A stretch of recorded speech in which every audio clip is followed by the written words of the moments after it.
Okay, good morning, good afternoon, good evening po sa lahat. Welcome po sa ating 143rd, 143, I Love You episode of the Stop COVID Deaths webinar series brought to you by the University of the Philippines. Thank you for being part of our credible online community. And to all those who have just discovered us for today, welcome po at sana po masiyahan po kayo sa topic na pag-uusapan po natin sa araw na ito. Ang musika po, it has been an essential part of human culture for thousands of years. Its therapeutic benefits have been recognized for centuries. And with the ongoing pandemic po, the world has been facing unprecedented levels of stress and anxiety. And music therapy po has emerged as a promising way to address these issues. Yung pong kakayahan at yung persa po na isang music therapy, it has been explored in improving mental health, reducing stress, and enhancing overall well-being, particularly during these challenging times. And hopefully, that's something that we could talk about in further detail in today's webinar. Dr. Raymond Francis Sarmiento, Director, National Telehealth Center, National Institutes of Health, University of the Philippines, Manila.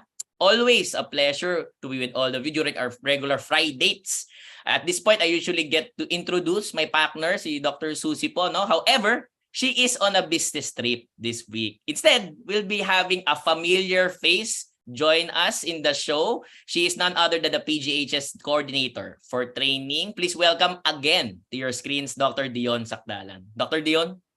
Hello, good afternoon, Doc Raymond. Good afternoon, everyone. It's an honor to be pitching in for Doc Susie. Doc Susie, don't you worry. We will hold the fort for now. And to Dr. Alvaro, I saw your chat, no? Pasensya na po, Doc Susie is not around, but definitely Doc Susie will be back next week. So I hope I will be able to do a decent job at hosting with Doc Raymond this afternoon. And we'd like to welcome all our participants here in the live broadcast of Zoom webinar, and to all those watching via live streaming on the TVUP YouTube channel, as well as on the UP System Facebook page, TVUP Facebook page, and Stop COVID Deaths Facebook page. And of course, all those watching from TVUP Signal TV Channel 101. So again, this afternoon, Doc Raymond already mentioned about our topic. We will have presentations from Music for Health practitioners and focus on a specific aspect of music therapy and how it will help benefit our autistic patients and even for other subcohort of patients. So our main presenter for today, and we are very honored to have Ma'am Maria Solinda Garcia Bautista, a faculty of the College of Music and Performing Arts at St. Paul University, Manila. And there will be a reaction that will be given by Ma'am Jenny Tapales, Founding Director for EdLink Foundation and a faculty of the Educational Leadership and Management Department of De La Salle University. Towards the end, we will have our synthesis and closing remarks, which will be delivered by, of course, Dr. Estela Marie Jose, who is our current PGH Head of the Office of Expanded Education and Training. Okay, so in the opening billboard, and for the longest time, it's a 1/4 episode, right, Dr. Raymond? That's correct. That's correct. We will still maintain that Stop COVID Deaths theme, but we have expanded already our discussions to a wider range of topics, focusing on general health that will benefit not just our common attendees, but also the general public. So we will be dealing with current COVID-19 problems, and on top of that, other outbreaks, viruses, infections, and disasters. Hence, our webinar, Stop COVID Deaths, Level Up, to take a closer look at other emerging health problems in the community, while we keep an eye out for COVID-19 developments here in the Philippines and in the rest of the world. And of course, since we know that you'd like to be current, and that's why you're here in this webinar with the latest news in health and medicine here and abroad, we have this segment in the webinar called News Updates.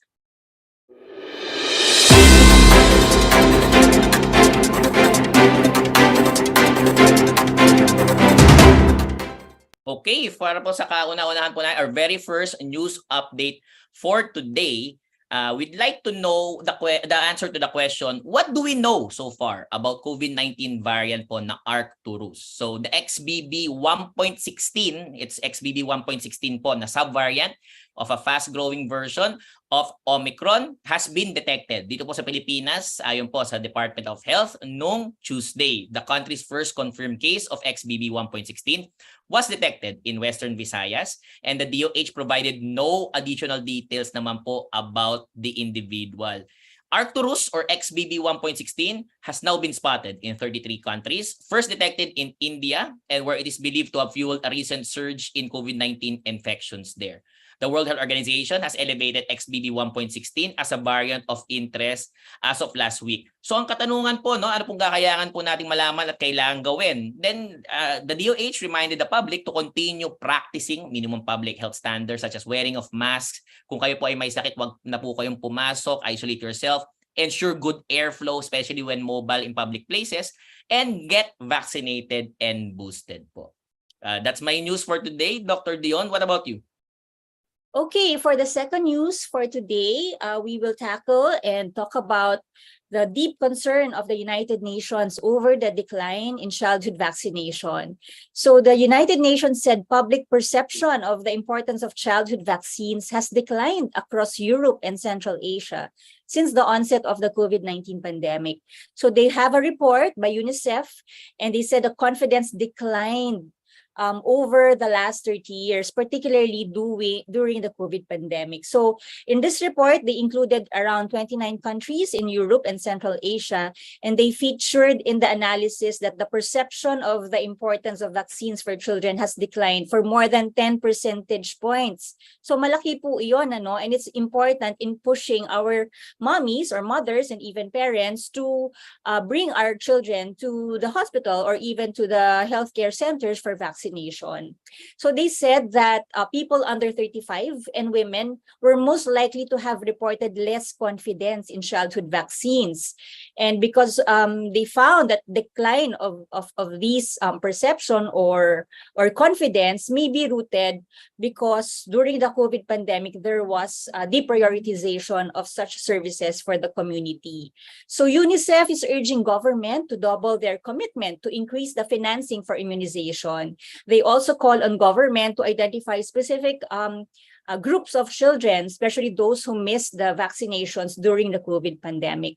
Finally, they encouraged governments to strengthen confidence in and demand for vaccines, including or closely communicating or working with communities to address ano ba yung concern ng mga tao at mga parents, bakit ayaw na nila magpa-vaccine. And hopefully that will increase this confidence and of course the uptake of vaccination in the few months following.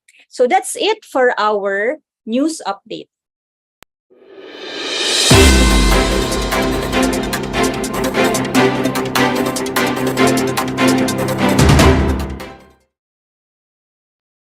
Okay, so as we have said, in this particular webinar, we will learn how music can be therapeutic.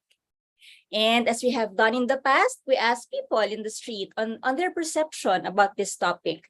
Do they have any experience about this? What do they think about it? Is it beneficial or not? So, Doc Raymond?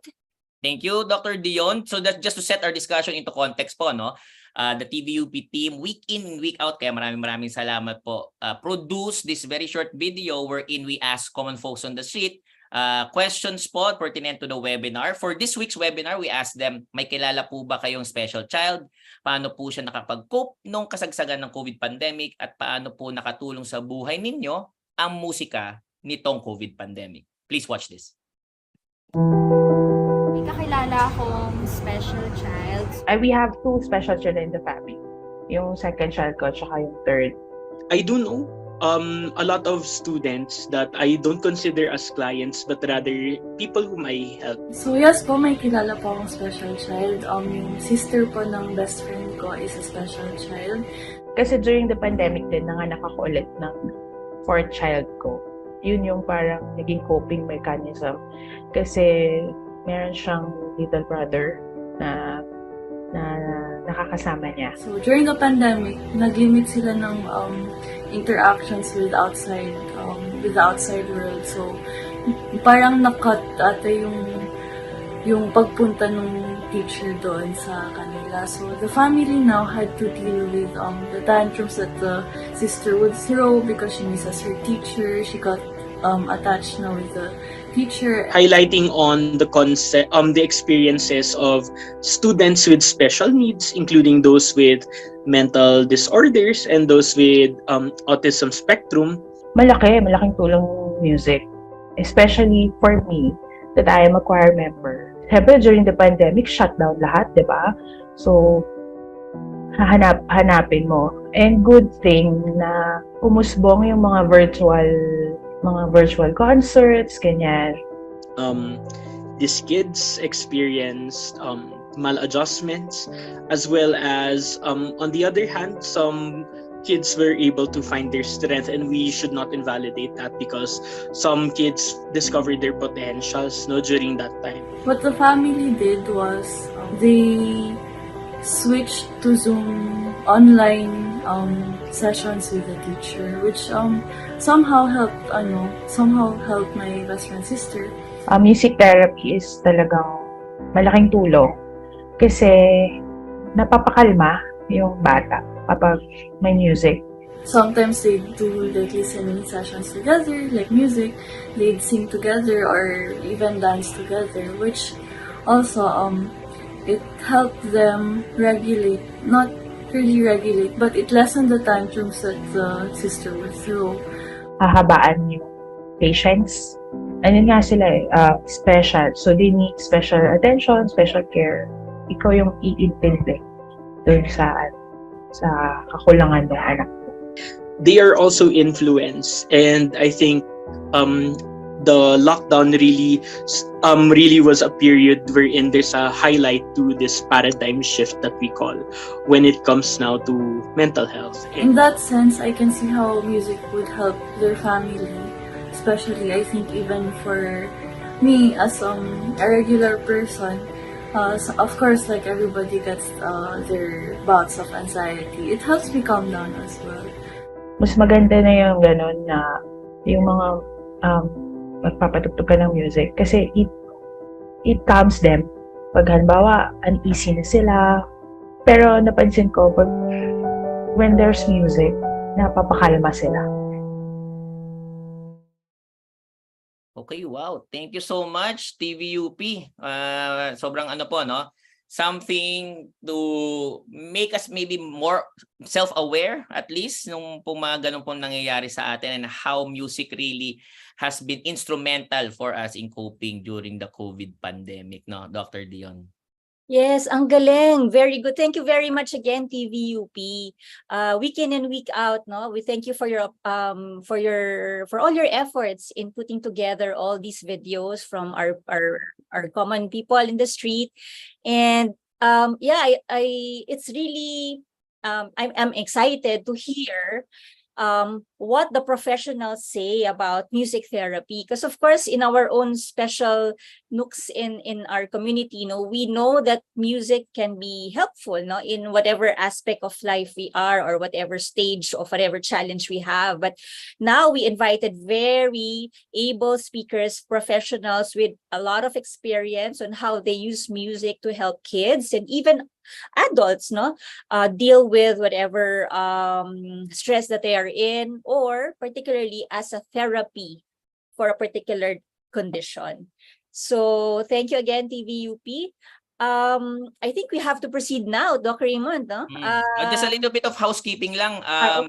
Dr. Dion. So all those who are asking, and I'm sure marami na po kayong natanggap na mga backlog ng mga certificates po, no? And hopefully we have already addressed, for the most part, at least your concerns regarding certificates of attendance. But if you feel that you should have received a certificate for that webinar but did not, please let us know by emailing stopcovidets@up.edu.ph. Certificates of attendance, again, will only be given to those who have watched at least 50% of the webinar duration. For our webinar for today, we will be having a standard panel discussion format, and after our speakers have presented, we will hear speaker po and then reactor po, followed by a Q&A session. But before we delve into the webinar proper itself, we have a cute intro video for our fun quiz segment for today. Hello? Hello? Hello? Kumusta na kayo lahat? Hi, I'm Doc Trucy, the mini Doc Susie. And I'm Doc Radar, the mini Doc Raymond. Are you ready to have fun? Simply open your browser to www.slido.com and enter your code to participate. We will discuss your answers during the panel discussion later on in the program. We will have it flashing on your screen in a bit, and we look forward to your answers. Masaya at madali lang ito. Join na!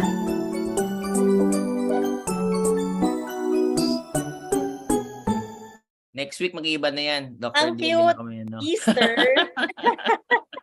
Yun na kami rabbit. Okay, may we have on the screen po okay, there we go. Our fun quiz. So, okay, for those who are outside of the Zoom, you can still participate in our fun quiz segment by opening up your browsers and typing in dun sa address bar po, slido.com.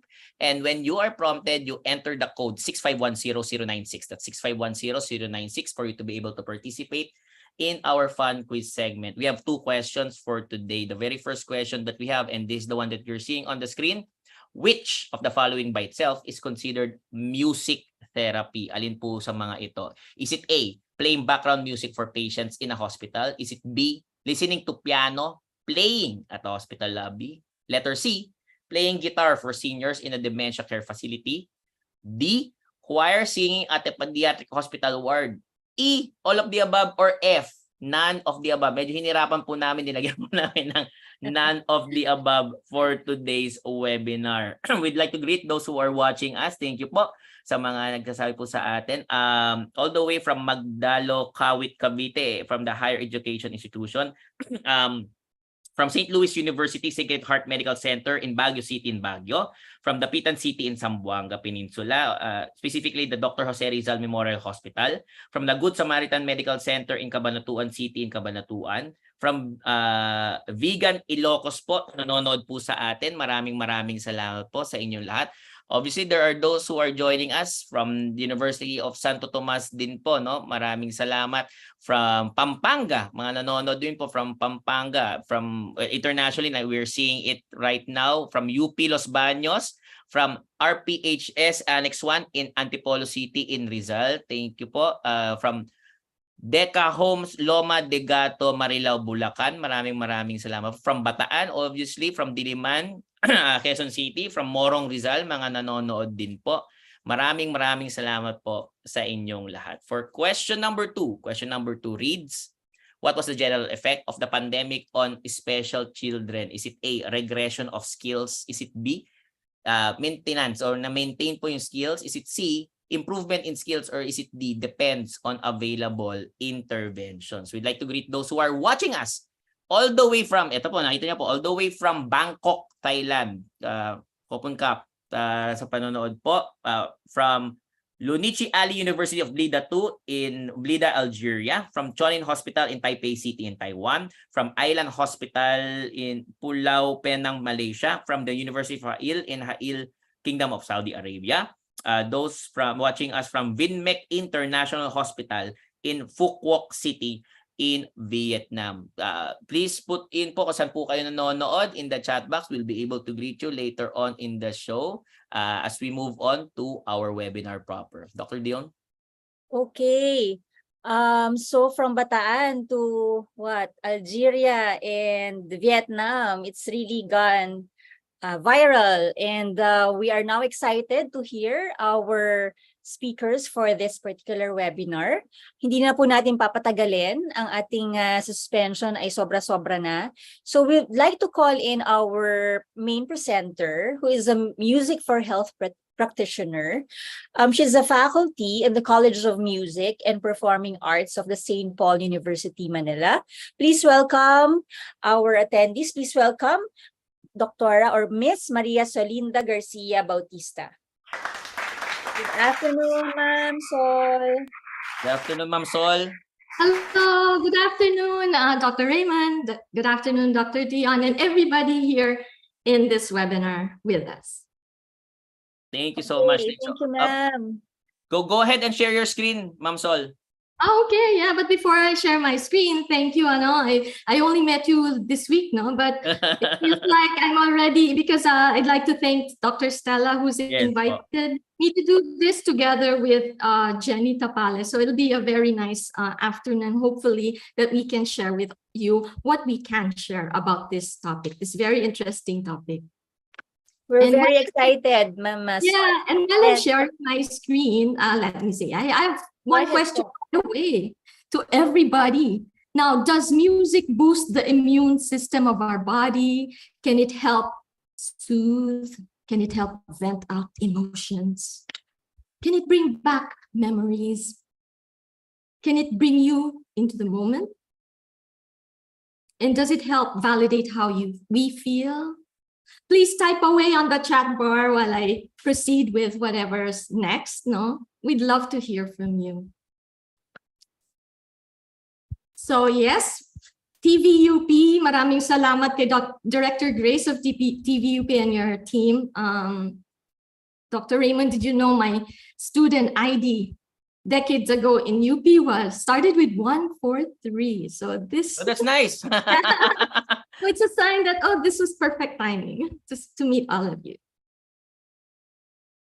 Okay, today we're gonna tackle this talk in 3 parts. Now, there's so much to talk about this particular topic, but for now, I'd like to just help you see how and why music makes a difference in our lives in general. And second, so that you can see the power of music, how it can be tapped for health and well-being specifically. And of course, at the end of the session, we'll zoom in to how music can be used for autism. Potential, resilience, coping, positive contribution, being productive. All these are part and parcel of the definition of mental health, that's as defined by our National Mental Health Act. But do we all agree that this pandemic has actually brought not just one, not just a few, not just many, but seems like it brought all of us to a particular challenge together. It challenged us to display resilience in this extreme life event, if you would call it, that's called the COVID-19 pandemic. It challenged us to work productively and fruitfully, and to realize what our own abilities and potentials are at this time. It challenged us to cope just with normal stresses, and it challenged us to make a positive contribution, positive contribution to our communities that probably weren't there before the pandemic. So let me start with a story and sit back, relax, okay?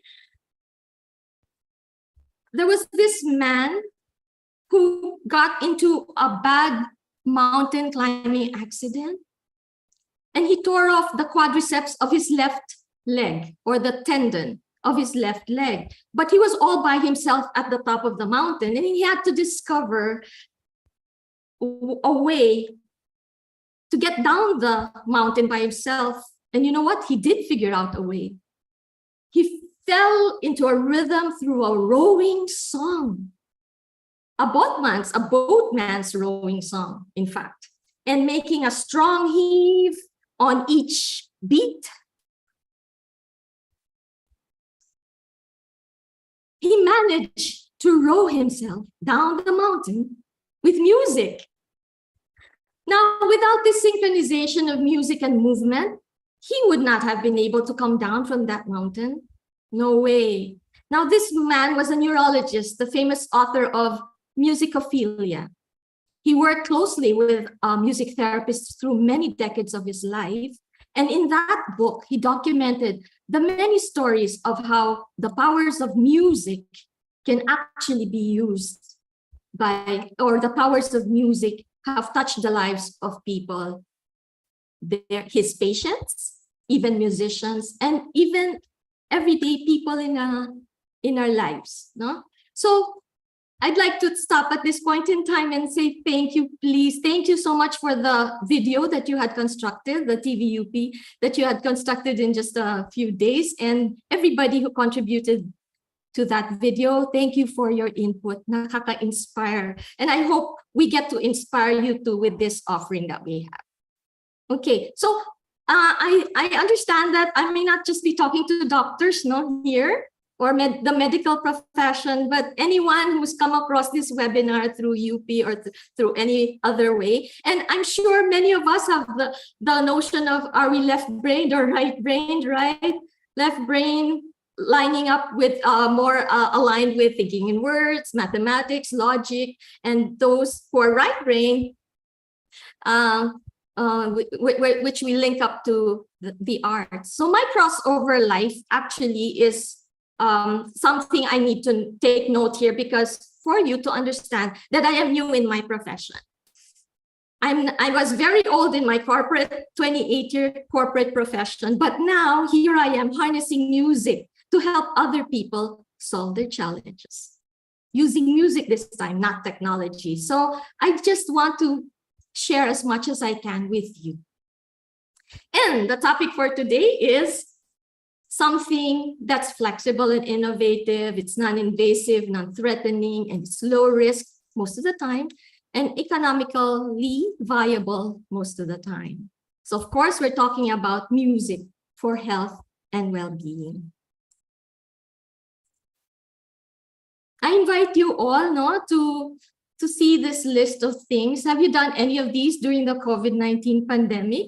We'd love to see your answers on the chat bar. It'll give us a sense of whether did you pull out an instrument to play or sing a song again, things that you probably didn't do before. Did you write down thoughts while listening to music or painted to the sound of music? Or like many of us, we listened to YouTube, the music videos, or did TikTok, or watched an online play, watched Hamilton online without paying a single cent, or joined a virtual choir. Please share your thoughts, and Dr. Raymond and Dr. Dion will help me react to your answers while I proceed with the topic. The subject matter we'd like to start with the gamut of music experiences for health and well-being. Did you know that this field of health and music covers a broad gamut of activities and experiences? People have been trying to document that in some form, but this is one simple diagram I'd like to share with you because it's easy to link up to or understand. So let me start with sharing with you that this field can be applicable with just everyday uses of music, all the way to the very complex, sophisticated professions of or disciplines of music therapy and music medicine. Okay, let me start out with music education. Everybody went through music in our grade school, right? High school, and there are those who studied violin, maybe piano, drums, whatever. And this music education was good for all of us, wasn't it? Did it affect you? Did it improve your life? But all of us who've gone through music education it was an experience where our ultimate target was to learn how to play right. So music was the purpose. The goals were educational. Now there is a segment of music education that relates to SPED, special education, where we use adaptive interventions. And I hope to touch upon that later on. But in general, for adaptive learning, your target may not necessarily be for the learner to be able to play, but it is probably to be able to manage some challenge that he or she might have. Well, and it can be addressed by learning new pieces on, let's say, the piano. Whereas music therapy, let me distinguish music education, music therapy. Here, the music is the means. The goals are therapeutic. The goal is not educational. We are not supposed to be really teaching how to sing or how to play. The clients is what we call, not our students, we call clients as our partners in doing this. All the goals and the desired outcomes are therapeutic. And obviously, music therapists carry this on, this discipline and this discipline. Now there's this segment, since this is the College of Medicine, and that there's also music medicine. It's a term that probably has emerged recently also, so that I just like to clarify, what is it? When you say music medicine, not necessarily the music therapists do music medicine, although I am a member of the International Association of Music Medicine, but it is really the healthcare professionals that carry out music medicine. The goals may be similar, therapeutic, but they use prescribed music, and it could be prescribed listening to certain songs or prescribed playing of certain songs for their patients. Hope that's clear so far. And there's a fourth, community music. What is that? So we all know there are choirs, right? We sing together. Okay, so here community music is, we give access to individuals so that they can make music together. Not necessarily to teach them, but to make music together. It is a form of creative expression. No? And secondary to the benefits would be positive psychological benefits. Yeah, so sometimes that those things emerge in community music experiences. Okay, hope that's simple so far. So if you line them all up, magkaiba silang lahat, no? And I will describe music therapy in more detail later on. But for now, as long as you get an idea of the different ways we can use music for health and well-being, here it is. Okay. Educational versus therapeutic goals versus creative expression. Now let's go to the next. Everyday uses of music. Ayan, pangkaraniwan, kasi everybody, lahat tayo naman, we love to sing, so probably we love to dance to music, we watch concerts. But the only thing I'd like to mention at this time is a note about preferred music. All of us have preferred music. Ikaw, Dr. Raymond, what do you like listening to? Ako, I like listening to classical, but lately I've been listening to 1970s music. Oh, wow. Okay. Ikaw ba? Everyone? Yon. So it could be iba-iba ang music natin. The seniors probably have the 1940s, 50s songs in their heads, no? So can you imagine us music therapists helping people at different age levels? Dapat babagayan namin. Now we will have to know what music would be best to be used with our clients. But just taking a look at everyday uses of music, because there's a lot of interlap here now. But here is, I'll just quote, when investigating the effects of music, the importance of familiarity and past associations makes understanding the role of personal preference crucial. Oh, what does that mean? Basta, personal preference is something very important that we must know. It's not just for us to find out, oh, what's your favorite song? What are your top 3 songs? We have to find out along the way with our relationship with our clients, why is that their favorite? Or why is that their preference? Because it might be that the clients would have past associations with the song. That's important for us to carry on. No? Okay, we can do it while it's happening, and I'll describe the whole process there through an assessment and the way to properly plan and systematically plan a music therapy experience. But the reason why I say this is, sa everyday use of music, alam na natin usually kung ano yung preference or preference and of music. And I noted 2 studies here. Like, one study demonstrated that preferred music could be an effective aid to reducing anxiety for patients in hospital contexts. And then also there's a Greek study with patients undergoing kidney dialysis. And they reported a significant reduction in pain perceptions for participants listening to self-selected music during the procedure. Okay. So let me leave this screen with you, and hopefully by this time you have a good idea of this whole gamut of experiences relating to music. And how do I go about the next stages of this presentation? I come to you actually as a performer. So that's my everyday use of music. With my training, I'm happily the choir pianist of a choir where I used to see Dr. Stella and Jenny every week before the pandemic. Now, once in a while, we do see each other. And as a mother of a musical family. Okay, I talk to you also as a music educator. After retiring from my previous career, I had focused on adaptive piano teaching for those, let's say, children and adolescents with, let's say, ADHD or autism. But the approach would be different. So I mentioned to you, adaptive teaching is totally different from the traditional way of teaching piano, which I grew up with. No? The next, I come to you as, of course, a music therapist, having completed the program just recently. When was that? 6 years ago in our local university here in Manila. Together with the research that we've been trying to slowly develop and build up on, I also teach as faculty. Then the last is I'm very excited with how community music can really help. And this is very important, especially during this age of the pandemic. So helping communities is something I totally love.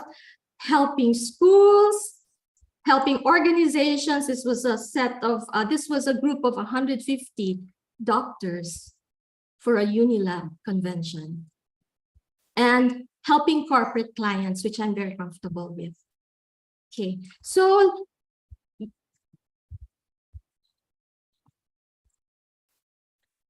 I hope that gives some credibility as to why I'm talking to you here right now. Please understand that music therapy is an emerging discipline here in the Philippines, and we're trying to grow it.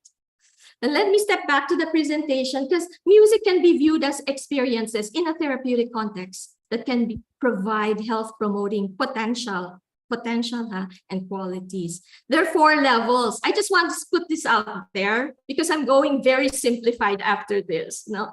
Because music can be experienced at the physiological level when it has direct influence on our brain and body. So I have examples later. At the syntactical level, because it's like comprehensible language where we can communicate through music. What a wonderful way to communicate with other people without the use of words or a regular language. We experience musical meaning. At the semantic level, we tend to make non-musical meanings to music. We react emotionally, we make associations to life events, right? I'm sure everybody in this room totally agrees with this third box. And we may experience multimodal imagery when we're listening to something and our mind goes somewhere else because of the music. Fourth, at the pragmatic or interpersonal level, it is a special human and social interaction, and it opens gates to old and new connections. I just want to share my excitement about going into this profession, even though if it's new for me, because all of these I totally have experienced in just the past few years or several years. Okay, so now we go to our first major segment of the presentation, which is how music makes a difference in our lives. And just sit back and enjoy this video, short video.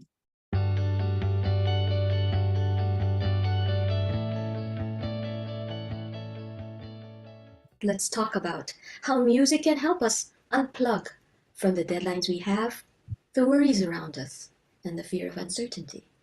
Let's see how music can help connect us to ourselves and to others, and to tap our abilities so that we can be a blessing to others and even to the rest of the world. So let's start with something familiar. Today's way of accessing music. Which genre of music appeals to you and your friends? To your parents?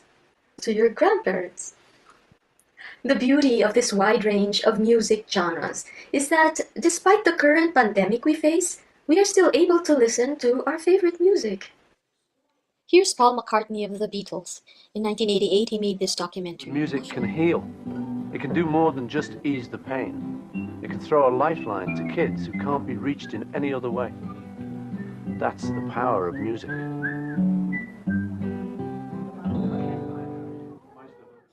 Music affects us and influences us in many ways. Music can make us physically move. Music can drive us to tap our toes when the pulse of the music is evident. to sway our bodies to and fro to familiar dance music, even raise our arms if the music flows right through our bodies. Take a moment to find which picture you can relate to. Meron ba? Can you also imagine what a grandpa or grandma would do if they heard an Elvis Presley song? Like the birds, we too tend to move along together. When we recognize a regular pulse, we have this innate ability to adjust our motor output to the rhythmic patterns that we perceive. Even people untrained in music can naturally sense the pulse and may respond by tapping their foot, for instance. Our internal rhythms speed up or slow down, and we become one with the music. We can float with soothing rhythms, or we can dance excitedly to strong rhythms. We become what we call entrained. Entrained to the pulse, entrained to the rhythm, entrained to the music. More often than not, music can make us feel. It can make us tend to be happy, sad, bitter. It can influence our emotions. Sometimes we try to listen to happy music when we're feeling down, right? Sometimes when we listen to a sad song, it makes us remember a sad memory. Here's a quick concept about music that chords can influence emotions. A chord is a combination of 3 or 4 notes sounded together that supports the melody of a song. Major chords can give an impression of happiness, cheerfulness, and brightness. Perfect example is Happy Birthday, because all the happy birthday chords are all major chords. Minor chords, on the other hand, can depict sadness. Listen to this melancholic song I composed when I was a teenager.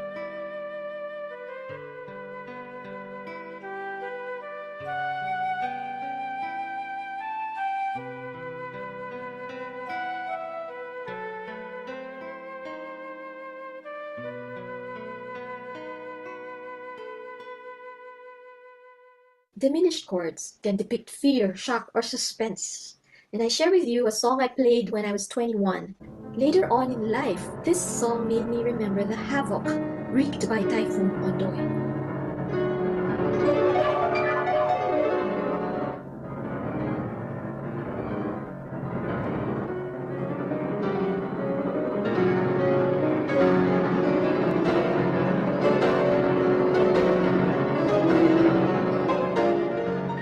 The intertwining of many musical elements, including sweeping melodic lines, rhythmic accents, and discordant harmonies, draw out feelings of ominousness and fear.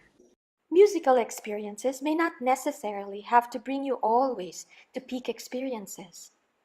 They may bring about important changes, though, such as increased positive emotions and, on the other hand, reduced negative emotions.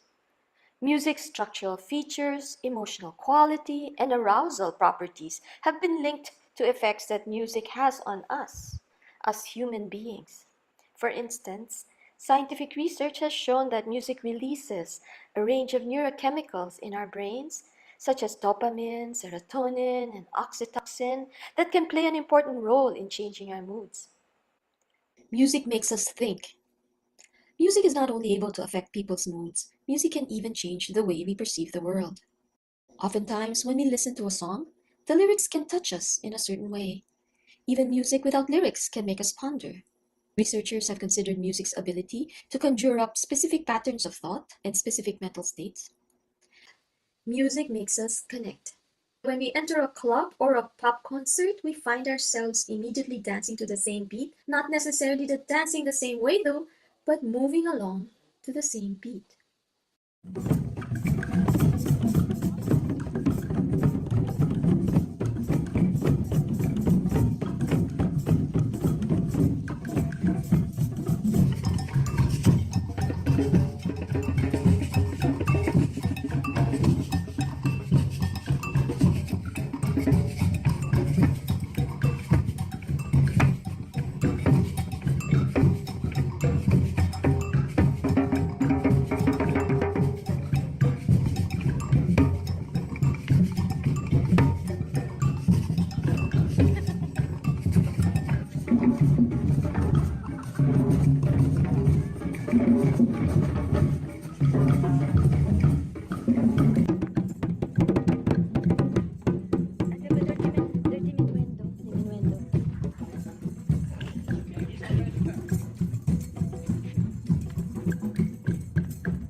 I thought you did, because the volume went from here, it went down to here, and then it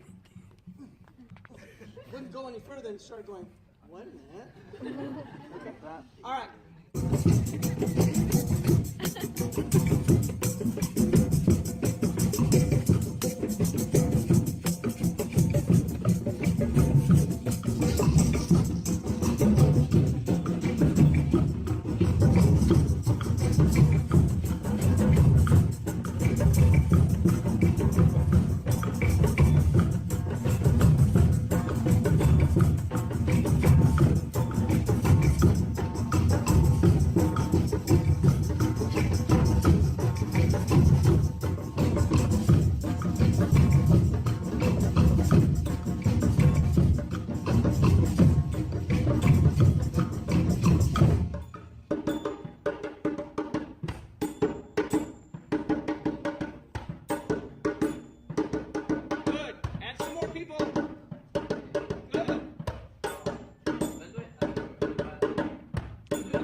Kevin has And finally, music amazes us. Music can transport us to a different place. Sometimes it can bring us to a different state.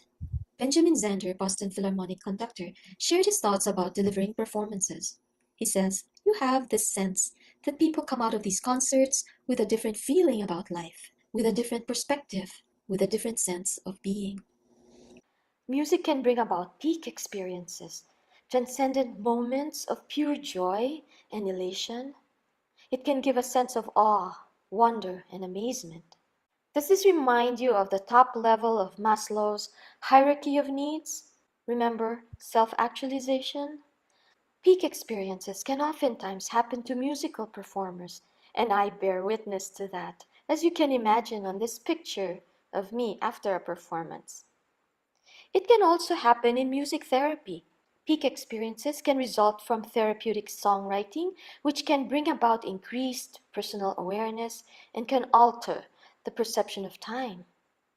It can also result from a music therapy method called guided imagery and music, GIM.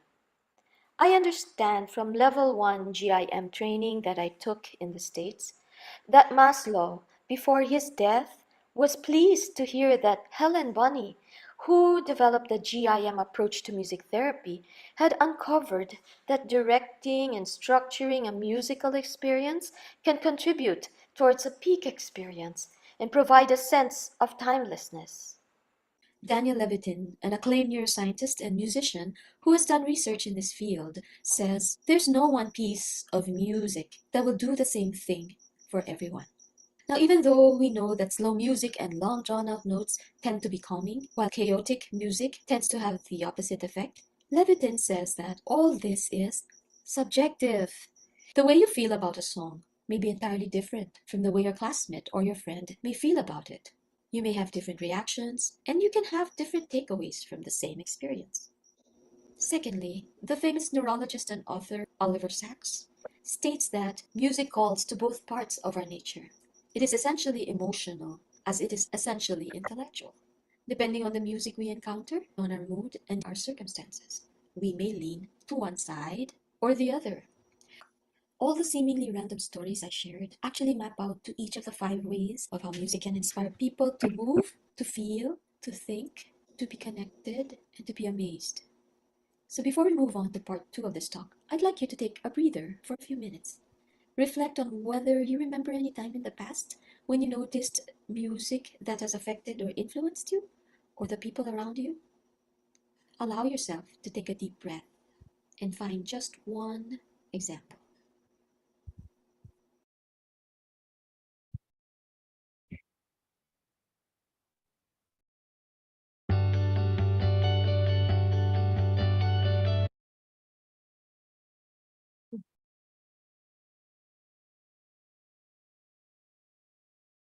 Now, let's proceed with listening to the next portion and tying it up with everything that you have just heard. And you will see how all of those 5 elements can be tapped when you see how music is used for health and well-being. And at the same time, take note of these terms. Some may know what it is, what these are, but if it's new, just take note that ISO principle, peak experiences, which we talked about in entrainment, have been discussed. But the fact about improvisation, what does that mean in the context of music therapy? It may not be different from what you originally thought improvisation was.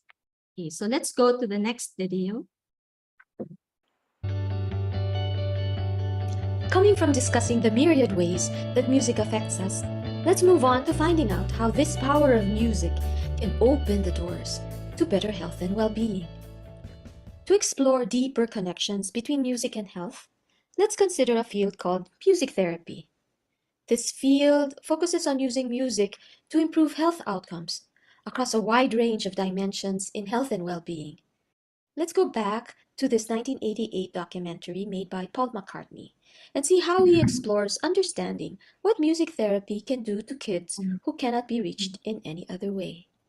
Together with him is Clive Robbins, who laid out the foundation of a music therapy approach called Nordoff-Robbins music therapy.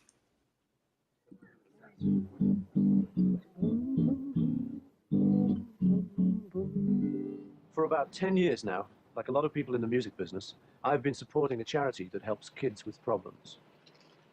I knew that they used music therapy, but I didn't really know what music therapy was or how it worked. Yes, Christopher, he used to run around the room a lot and wouldn't be contained in the group. For him to be in a group and part of it is really a big step. There's Martin. He really didn't take part at all at first and would cover his face with his hands, but you can see that's gone now. Yeah. It's nice to see you here today. Yeah. The father was here recently and they were thrilled because they don't get this much response at home. Yes. It's lovely for the parents to have the musical support for making this relationship that's active. Therapy depends really on a lot of good musical common sense and generosity and love. So it requires great training, really, to be a music therapist. What happens when the kids go home after a session like this? Well, the ones that begin to sing the songs. I mean, for example, Martin does that all the time. The other thing is, it's the quality of the relationship. It's enriched here, and that goes home. See, there he is, independent of his father.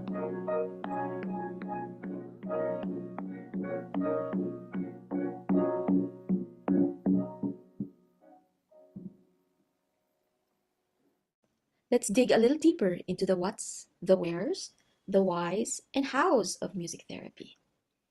Music is known to have been used for healing since ancient times. In fact, by many cultures around the world, way before humankind finally described it in musical notes and terms.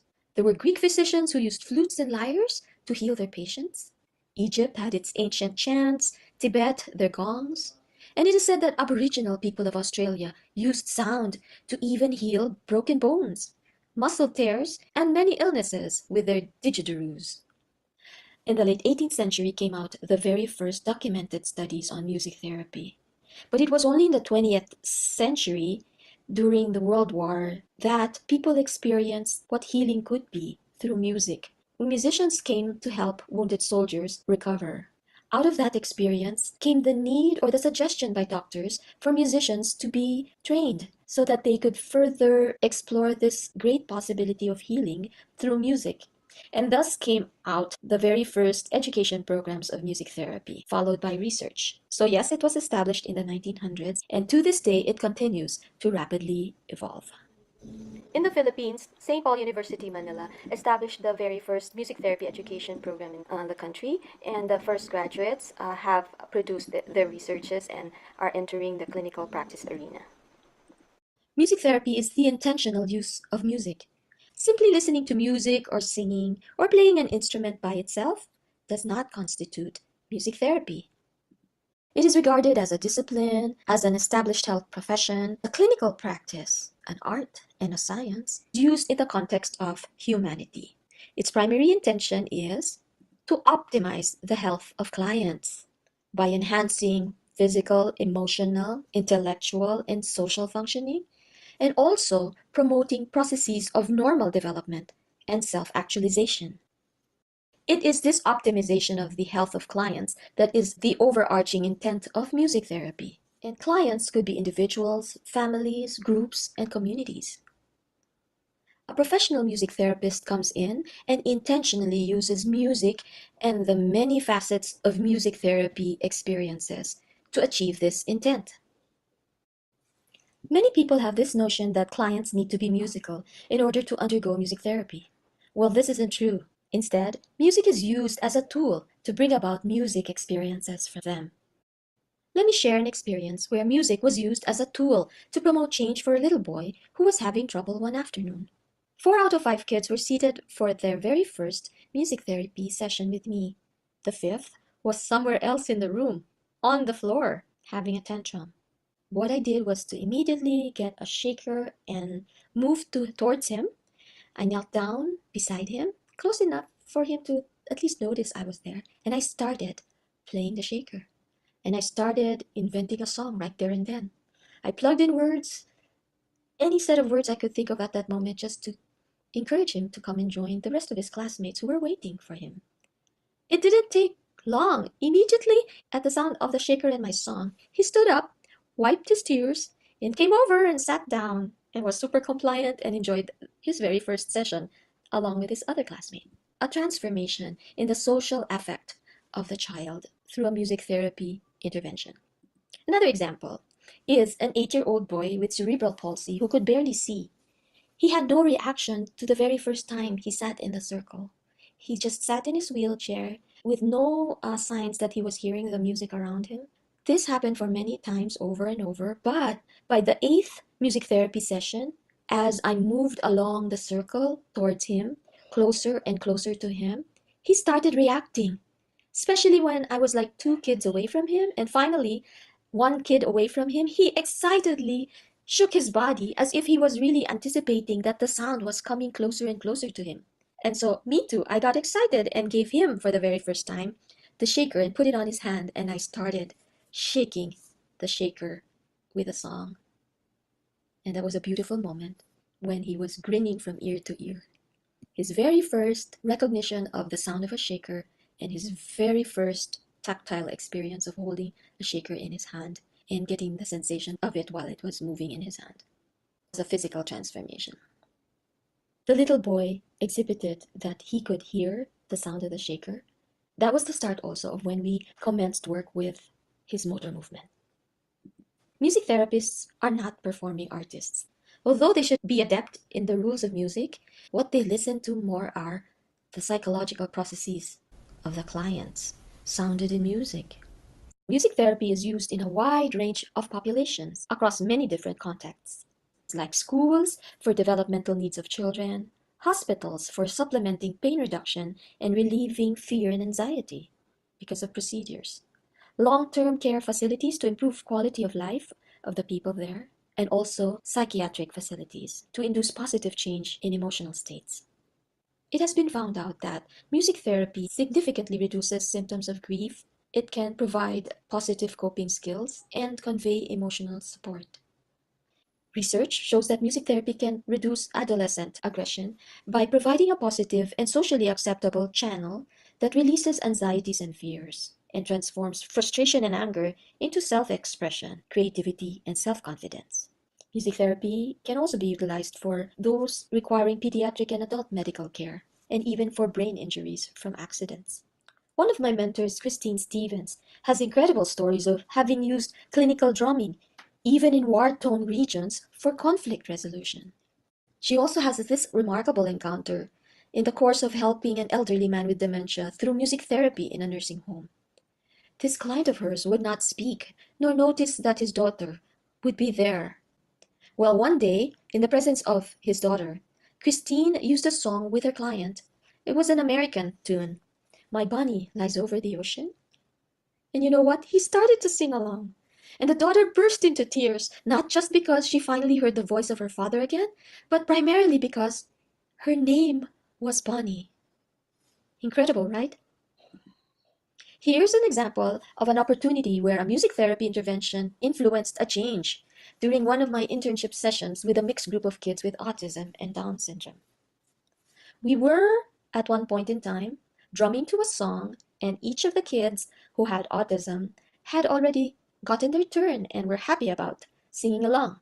But when it came to this young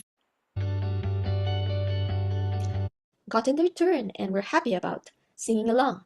But when it came to this young fellow, who was the eldest of all, 18 years old, he was Korean, and he had Down syndrome. When it came to him and it was his turn to accept the drum and start to play and sing, he vehemently objected to joining the music therapy group. He said, ayaw.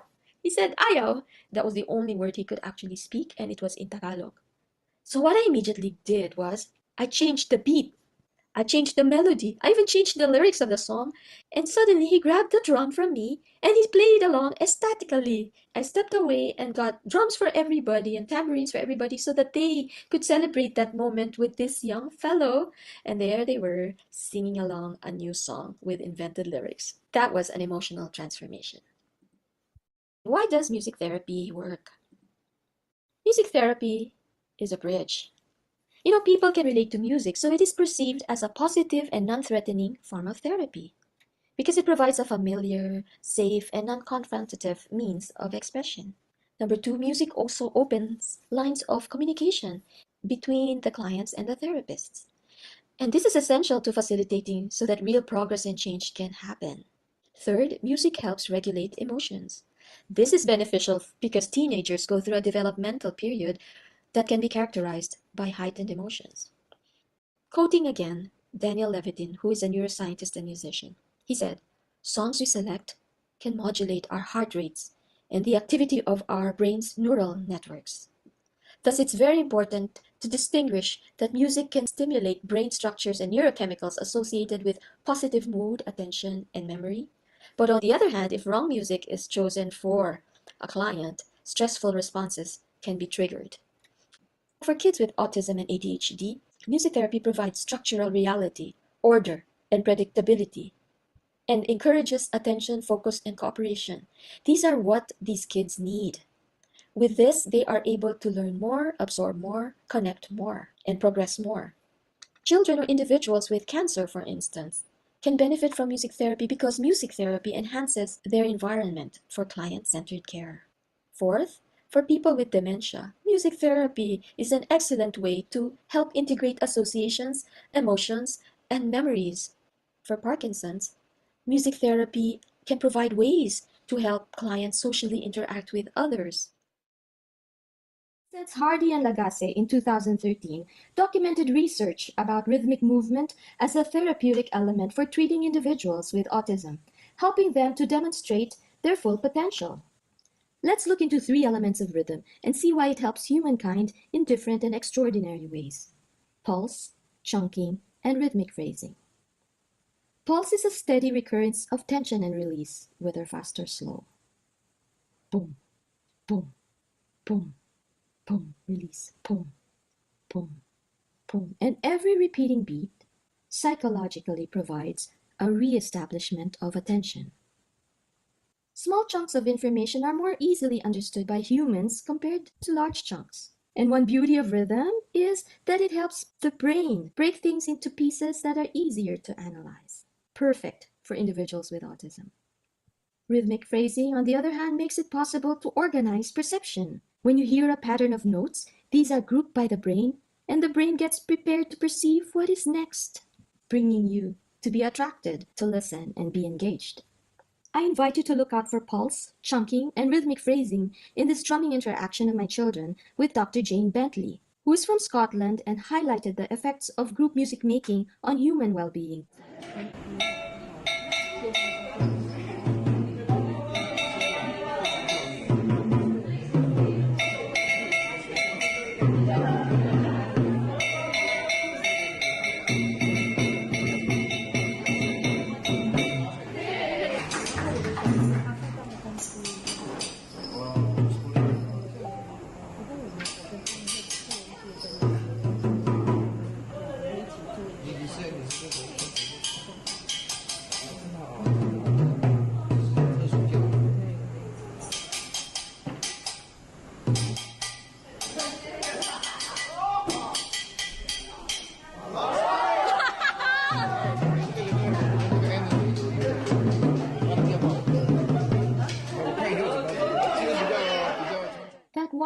call and response experience with Dr. Jane Bentley instantly made my two children connect with her.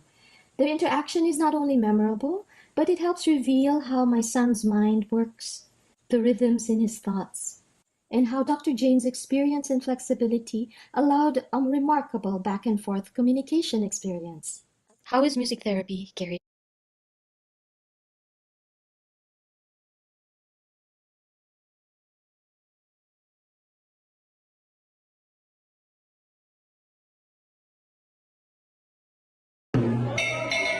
with her? The interns and other health professionals, and together they determine and evaluate goals for the client's better health, functioning, and well-being. Music therapy entails a clinical process similar to other health professions. It usually starts with a referral from physicians, other therapists, teachers, parents, or even the clients themselves. Music therapy sessions and programs require client assessment even before they are carried out. Treatment planning and implementation is largely collaborative because goal prioritization, for example, is optimally done as a team with family and other professionals. And the process is reflexive. The music therapists monitor their clients as they carry out the process. We have receptive music therapy experiences, recreative, composition, and improvisation. Let me describe two of these music therapy experiences. Receptive music therapy can be done in many ways. One example is music-assisted pain management in the hospital. This is used to support clients to achieve a more relaxed state when they are in pain. Composition and songwriting, on the other hand, is a powerful medium to express and communicate thoughts and feelings. For instance, a music therapist can work with individuals with cancer or those with emotional challenges and use this to check in on how the client is coping with treatment. And it's also a great way to acknowledge and give support to the client. So that this is not a daunting experience for the client because not everybody can compose. There are techniques to facilitate this process, techniques that music therapists use to guide the client along the way. Sometimes they start off with words, and these words could come out from the client. These words could be their way to express exactly what they feel, what's bothering them, what's making them anxious, what's making them fearful. And the songs can be developed in such a way that they move towards how the client wants to think or feel at a later time. So eventually, beautiful creations come out of this process, reflective of the thoughts and emotions of the client. Now, let me share three of the popular approaches used for music therapy. This first one is Nordhoff Robbins music therapy, which is the approach you had seen earlier in the documentary of Paul McCartney. It is a psychotherapeutic approach where music is the primary clinical medium and agent of change. Improvisation is used to develop a musical dialogue between the client and therapist. It's a force for growth, for internal change and fulfillment. And when you work with improvisation, that life force in you becomes really potent. It becomes effective in changing a life. And as the child's own musicality is aroused, he moves on to all manner of unforeseeable developments and growth. I need to distinguish improvisation here from the improvisation that most people know, which is like jazz improvisation. So if you're an artist, for instance, and you're given a melody, it's possible, if you're playing jazz, it's possible for you to make up your own. Make up your own ad lib is what you call it, out of the melody and the harmony and the chords being used by the song or in the song. That is what you call typical improvisation in music, like in jazz improvisation. When we talk about improvisation with respect to music therapy, it's different. The therapist usually starts with what the client presents, his affect, his behavior during a session. And right there and then, the music therapist plays on his piano or his drum or any instrument, his guitar, and starts creating a musical dialogue. Why a musical dialogue? The music therapist can start playing something and eventually the clients can respond, and the therapist allows time or opportunities for the client to respond, eventually developing into a musical dialogue between the client and the therapist. And on it goes, and the therapist accepts whatever the client presents musically and builds on that. And eventually, an effective therapeutic relationship between themselves is built toward the ultimate goal of an improved quality of life for the client. The second music therapy approach that I share with you here is a medical approach called neurologic music therapy, NMT for short. A large body of research in the neurosciences of music has been growing since the 1990s. Scientific evidence has been gathered to show effectiveness of interventions of music within therapy, rehabilitation, and medicine. Clinicians and researchers have come up with a system of therapeutic techniques called NMT. It is utilized in 3 domains of rehabilitation, namely sensory motor rehabilitation, speech and language rehabilitation, and cognitive rehabilitation. You know, there's no single music center in the brain, they say. Music activates nearly every region of the brain, and research shows that when a part of the brain is damaged, music has a way to access the other parts of the brain that are still functioning. The music therapy profession is research-based. Evidence through basic sciences and gold standards research studies continue to be gathered for this field of music therapy. Let me just share a quick overview of how music therapy is used for autism, a sample of early research here in the Philippines, and my direct experiences of how we've been using music in general for autism so far in the Philippines.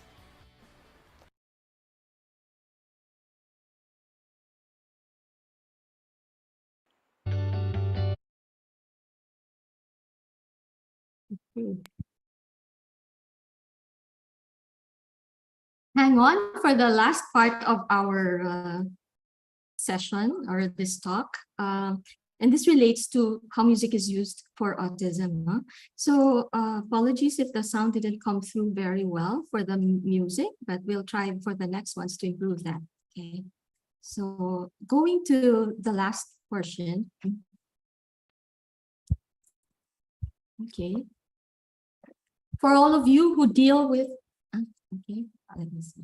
For all of you who deal with autism from the point of view of family, the parents, siblings, or those professionals, medical professionals, we know all about autism, a lot of things about autism, and the knowledge and experience is growing and growing, but I'm not going to talk about that, but instead just share salient points. When I saw this diagram, I attuned to it. I felt that I kind of like felt for this particular image where sometimes where a lack of structure can be very, very daunting or overwhelming for even some of us, but more so for those with autism. And the fact that if you could give them structure and predictability, it provides them a safe place to be in, a more organized place to be in, would be very helpful. And the reason why I like this is because music, because of its just basic elements, can help provide predictability. So if you remember the video I showed about rhythm and how rhythm could help a person, even you, everybody knows that when you're singing a song, a verse 1, a verse 2, then you go to the chorus. A verse 3 and a verse 4, you know the chorus is going to come back. So there's predictability in normal music, no, not avant-garde pieces of music, and that really can be tapped so that it can give a good environment, therapeutic environment for our clients with autism.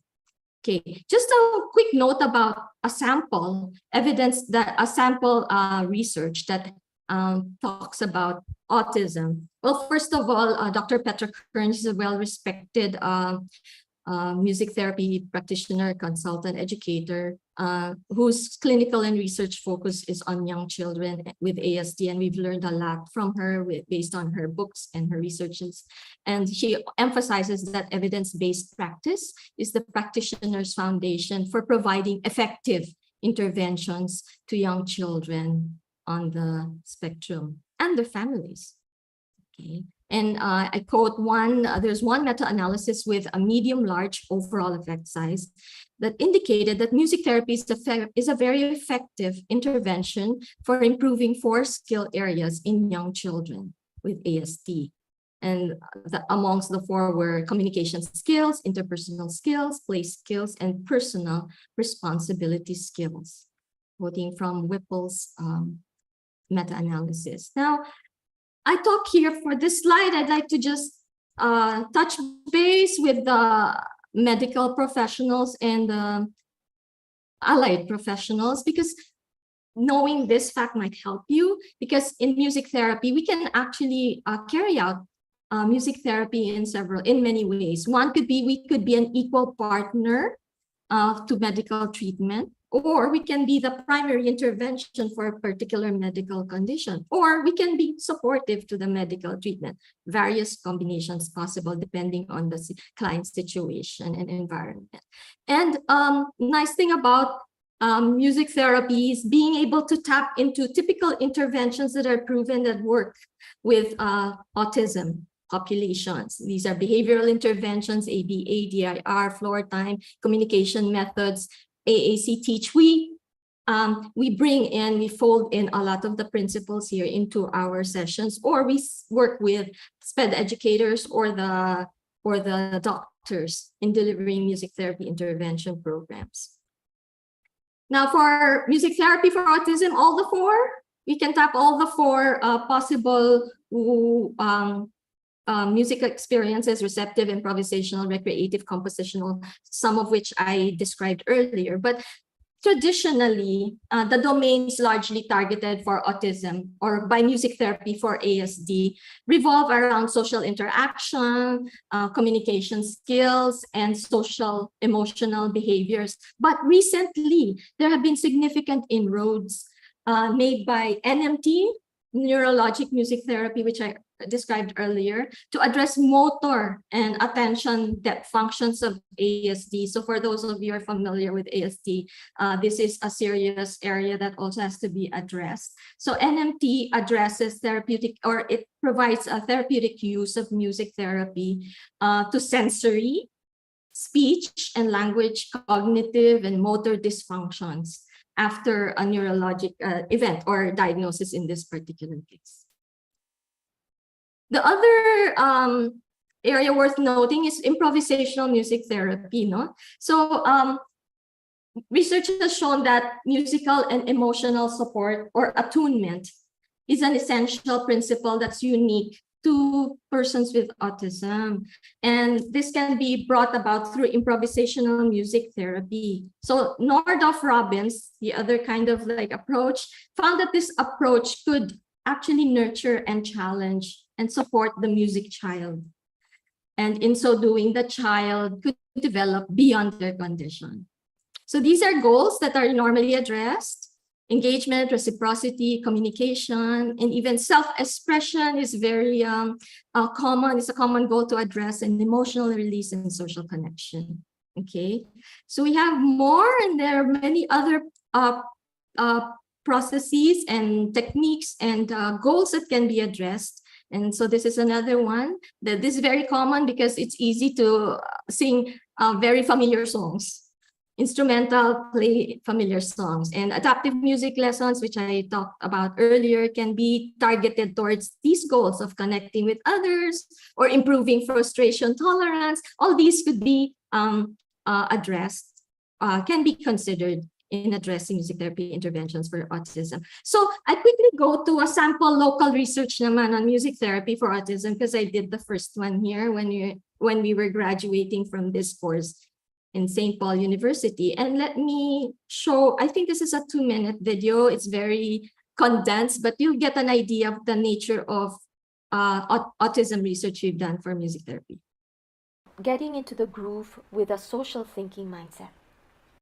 To address social communication challenges of youth with autism that could otherwise lead to social isolation and emotional and behavioral issues, a rhythm-based music therapy prototype was developed using Michelle Garcia Winner's social thinking perspective that emphasizes social thinking abilities rather than behavior change treatment, tapping rhythmic interventions' power of repetition, modular structure, flexibility, and attraction for social engagement.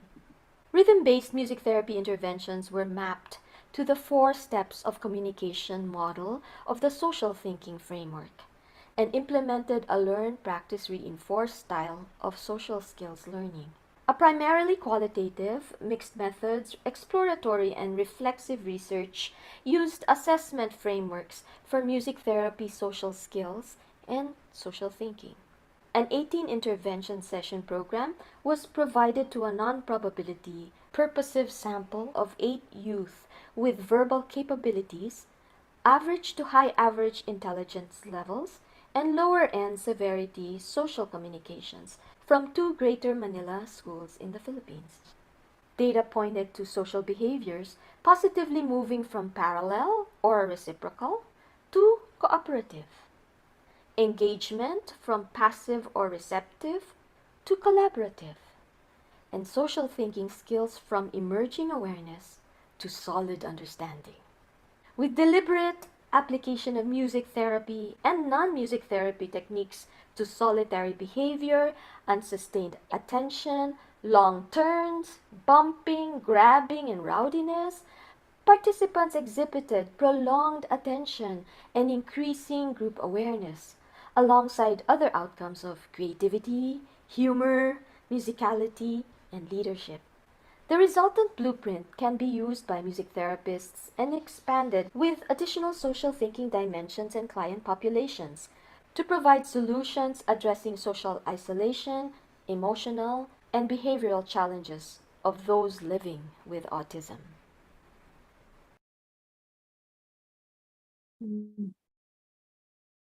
Getting into the groove with a social. Okay, so that's I suppose, yes, this has been a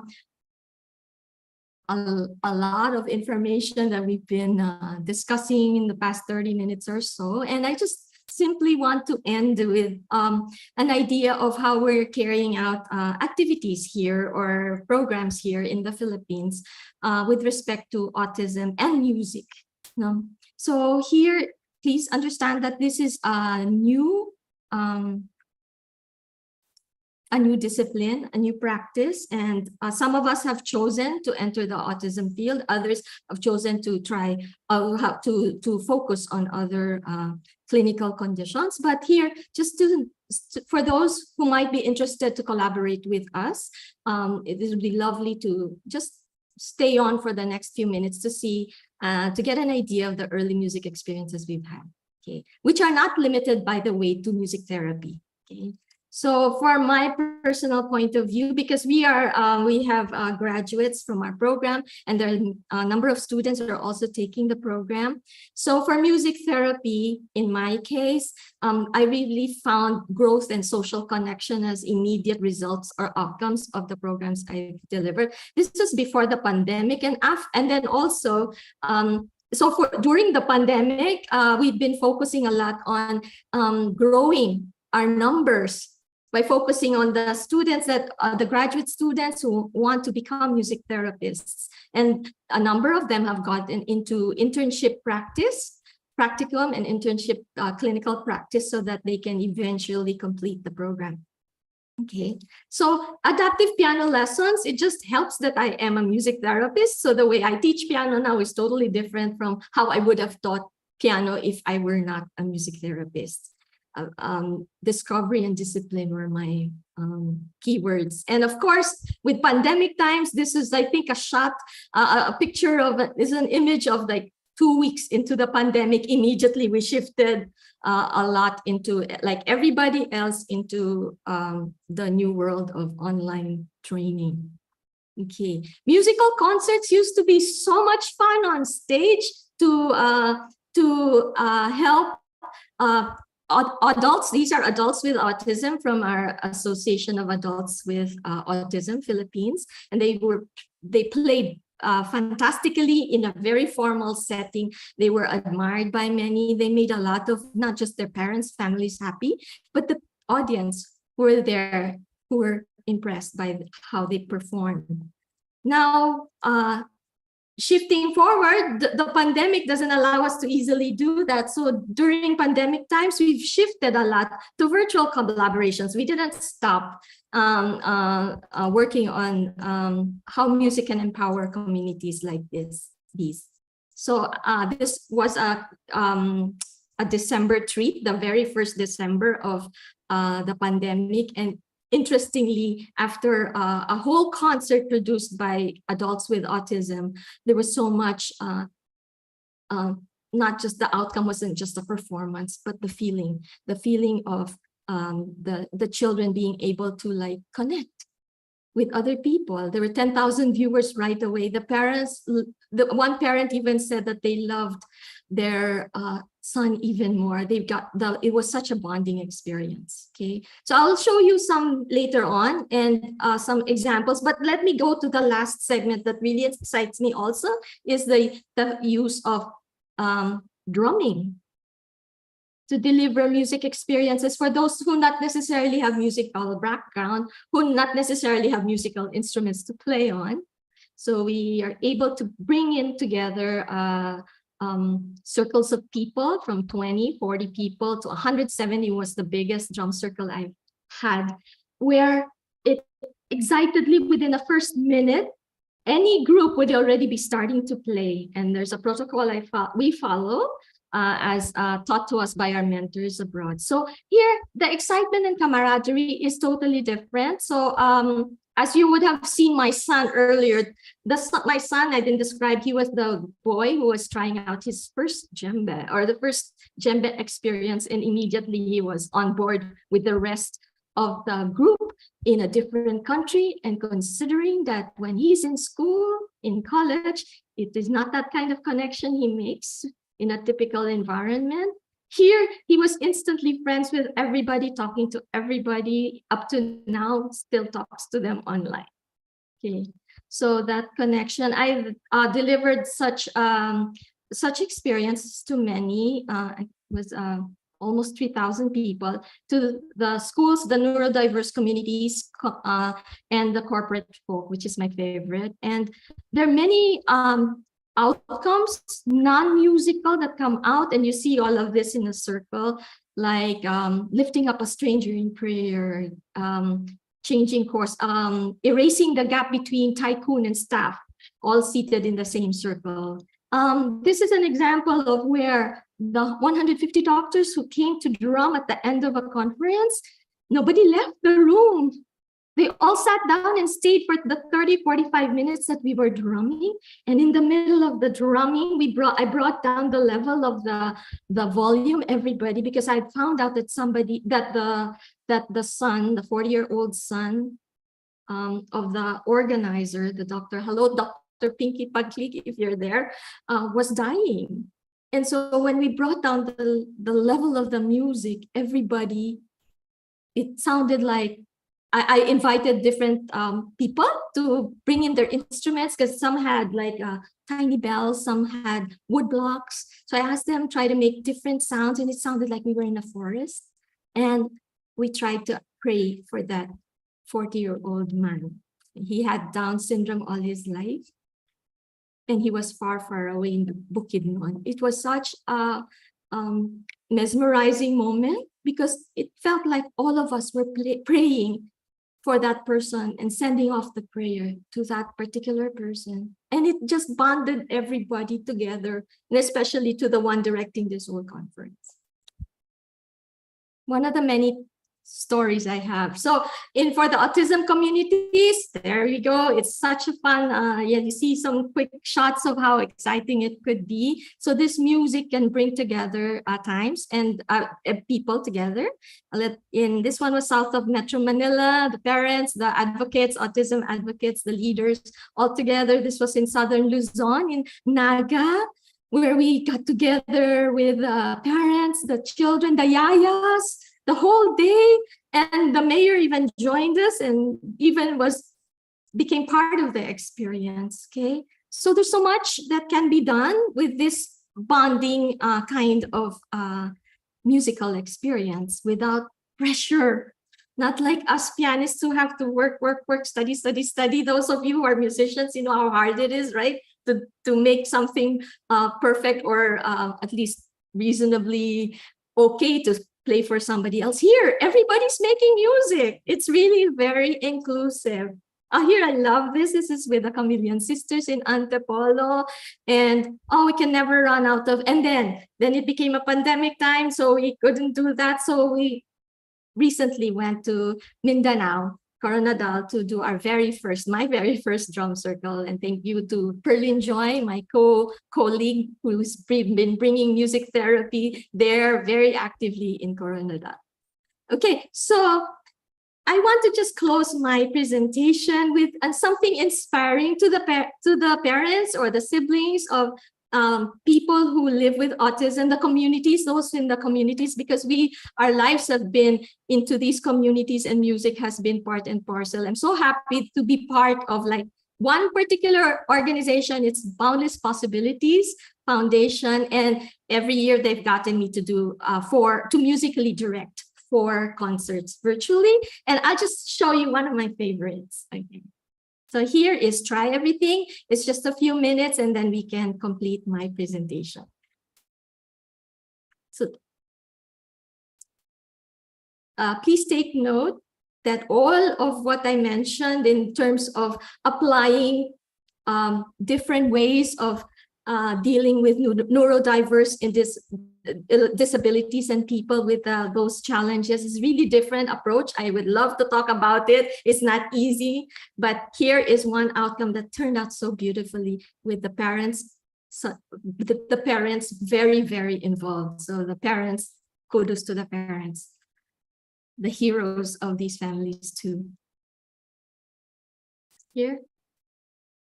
So. I'll have to share sound. That was the problem a while ago. Sorry. So let me share sound.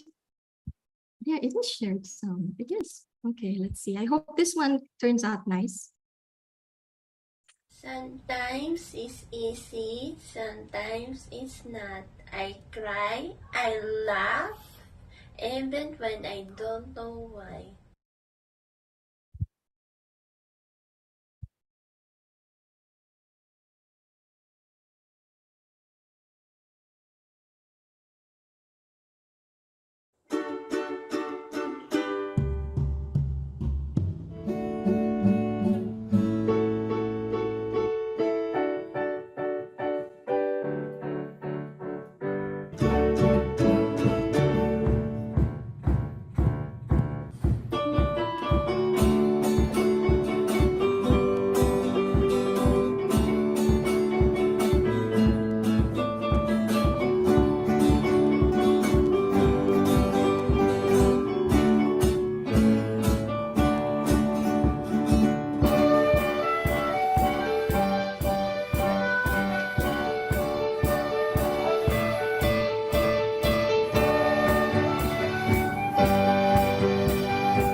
Thank you to my family.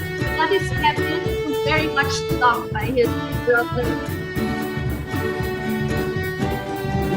Joined us, the fathers, mother.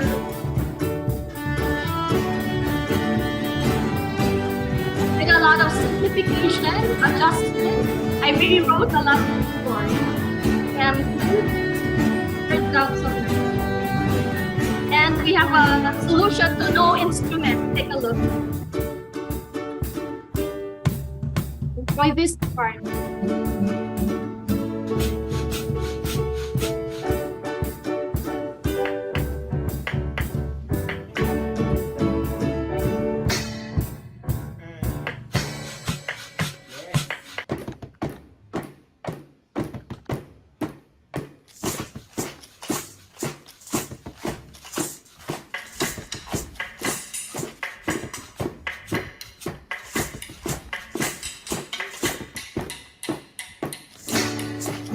They were playing the same.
Yes.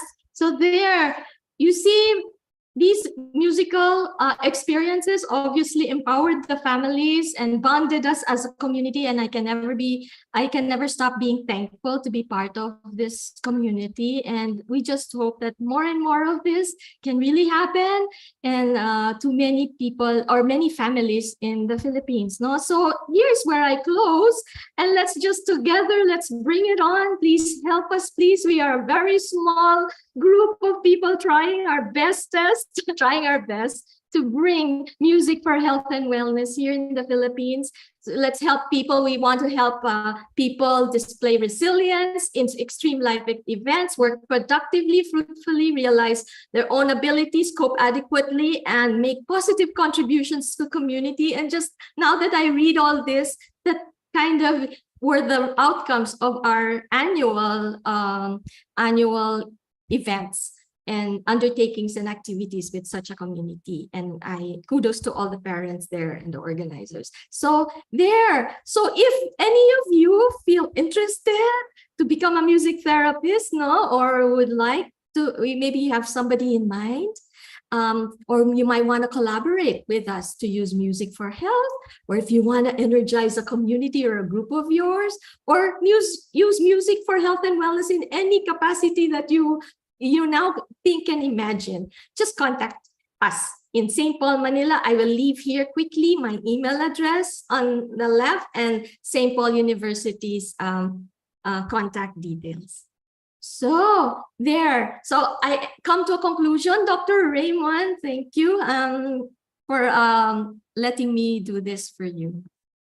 Well, thank you so much, Ma'am Sol. Palakpakan po. It's a lot of information, but really the videos po very well appreciated. My most favorite the last one kasi po talagang okay po 'yun. Dr. Leon? Ang galing-galing, Ma'am Sol. I'm really happy that you shared this information with us. Now we know that there are really different music experiences, and there is that subset of music and how we use that music, that it can be therapy for some people. Dr. Raymond?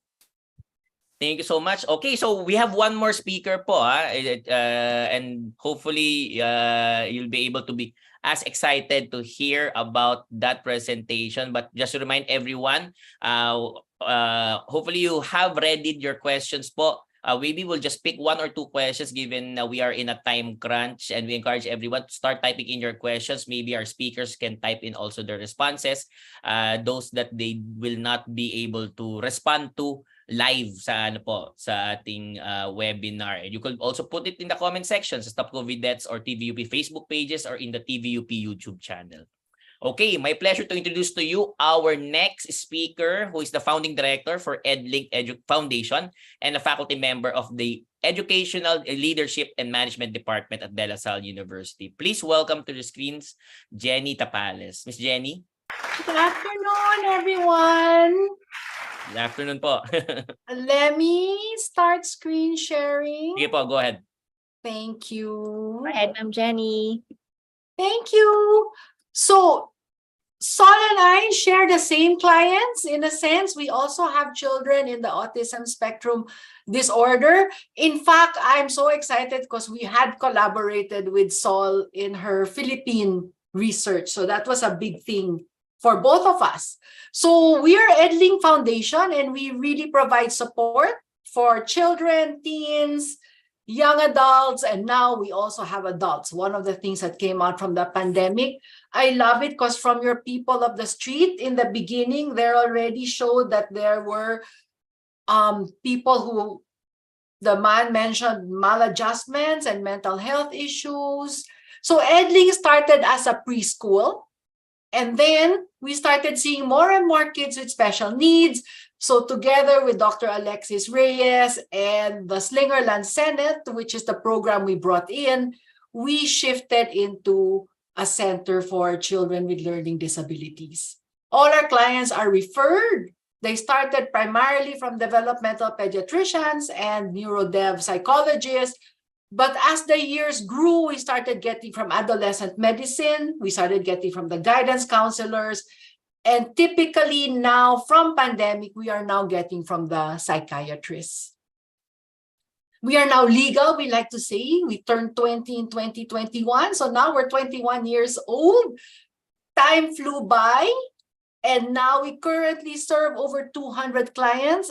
We're trying to bridge our waitlist gap because the need is very prevalent now. Our biggest program is the program that's Saul mentioned, the social cognition program, that's in the dark blue. And then we have a language program where we teach reading, decoding, spelling, writing. That's the orange. The gray is reading comprehension. So the children with autism spectrum disorder, they're either in the gray or in the dark blue. Then we have an executive function program and a math program. So here's our journey. When the schools closed, we also closed because we didn't know what to do. Our programs are multisensorial. So it was kind of like oxymoronic to go online because how many senses can you engage online? We thought we're going to be okay. I mean, how many of you were like, maybe in 6 months will be okay. 1 year is stops. Then after about 3 months, we begin to worry. And then we became afraid as the first set of deaths and severity of the very first COVID patients were coming out. Then we looked at our kids and we said, we can't leave them alone. We have to move online. So we took the challenge. We're all technologically disadvantaged. With the help of our trainers abroad, with the help of all the others in the community, we looked at programs we could go into. We started moving into, we use LARC and not Zoom because we wanted continuous monitoring. So together with the parents, we moved online. And we started to transition. So we were online purely for a good, maybe 2 whole years. We only started September of last year to start to transition on site.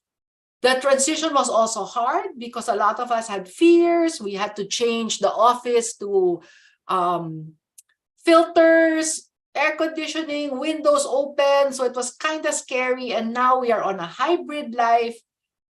Now the adjustment is how to get our kids back to full face-to-face because especially the kids with autism and ASD, they're very routine-based.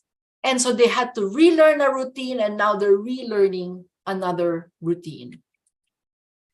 The new climate brought about many different diagnoses. Again, in the talk of the street, there was a gentleman that said we needed a paradigm shift for mental health. So now the term that Saul also used, neurodiversity, is not really a medical term, but it covers so much.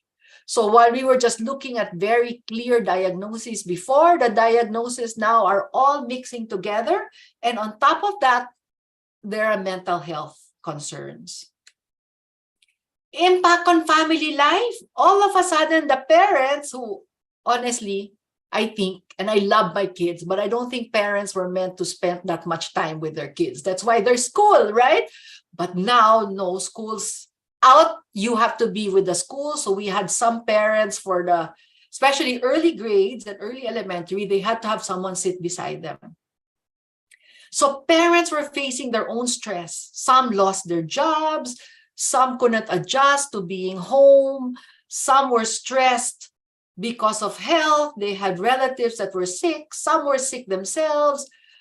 On top of that, they had to deal with their kids. And the parent challenges were funny for us. We had a client who was actually the son of one of the developmental pediatricians. He was high school. He was in our social program. And he said all of his classmates are laughing at him because he doesn't cheat. So he asked his mom permission if he could cheat. Because socially, everyone expected 2 screens open, the answer was on 1 screen. So you Google the answer of the test. And, socially, that's what kids were doing. So it was funny because you're dealing now with a different set of social expectations. We had another mom who said, is it cheating if I help them? So we had a conference with LaSalle Sobel and the mom was asking, how far can I help my child so that it's not cheating? I had another mom who told me, I know it's cheating, but when I hear the Filipino teacher say a question, I write down the question. Then I run to the back of the computer and I hold it on top so that my daughter can read the answer. So the family life also got creative. But for every funny story, there was a sad story. The kids, again, from the people of the street, they were cut out from others. Social isolation was the very first thing that the kids hit. They could no longer play for the younger kids. There was a whole set of younger kids who started preschool online. So they were not there to make friends. For the children who were older, the dreaded social media became their only way of connection. So then, the American Pediatric Association of the States said for kids, 1 hour screen time is already maximum, and now all of a sudden they're like 4 hours screen time, 3 hours screen time. You could no longer control. Social isolation brought about loneliness, brought about stress, brought about sometimes in a way. I had another client who said, teacher, my only privacy is in the bathroom. And I can't even stay there long because my mom will say, what's wrong with you? So all of this came into play. Executive functions, organizing, procrastination, initiating your task. All of this was scheduled because when you go to school, teacher says, this is what you do, this is your homework. Now, they had to handle Zoom, they had to handle Google Classroom, they had to do Google Drives, they had to look for their homework in emails. Even I don't think I can do that. I mean, all of our teaching in LaSalle went online and I was super hard pressed to keep up with all of the learning. Schools went very lenient in LaSalle. For the first term, we were told that we cannot fail anyone because of the effect of the pandemic. As a result, all the other schools also were very lenient. So you can just imagine, and the researchers are coming out, how it's affecting the skills developmentally across elementary and high school and even college. Executive functions, and then now the kids reading that we know now is a precursor to success has almost disappeared. As the center opened up online, we got a burst of referrals. The biggest referrals were executive management and social cognition. The funny thing was, all of our social cognition, they were so happy. They had no anxiety because they were dealing with people. So they were online. So we were able to teach them concepts like how to make small talk, how to take perspective of others, how to ask questions, but they couldn't practice. So they were just so happy online. But we were also getting referrals from psychiatrists. So we were getting adults and teenagers and adolescents who, on top of their learning disabilities, were now experiencing levels of anxiety and social interaction that was eating into their everyday life. And attention, organization, the executive dysfunctions, it used to be limited to high school and college clients. Now we were getting younger clients that are recommended for this. Grade 4, grade 5, they were recommended for this program. Our skill-based, the language, which was for specific language, the math, which was for dyscalculia, and the language comprehension continued to grow. So these are skill-based interventions that help them bridge the gap between where they're at and their grade levels. The diagnosis and working impressions became wider. We used to get just specific language disability, dyscalculia, ASD, but now we started to get social anxiety disorder, we started to get executive dysfunction, comorbid with learning disability. So it typically became diagnostic soup. The pandemic also caused some children to be diagnosed later. So the early intervention did not start right away. It also caused children to stop some of their interventions, like those with occupational therapies. Eventually, some OTs went online also, but it's also not as effective because these are meant to be face-to-face. So pandemic also brought about anxieties that manifested in antisocial behavior or choices to just stay in. Parents had to be managed also on the fear, the reality of COVID.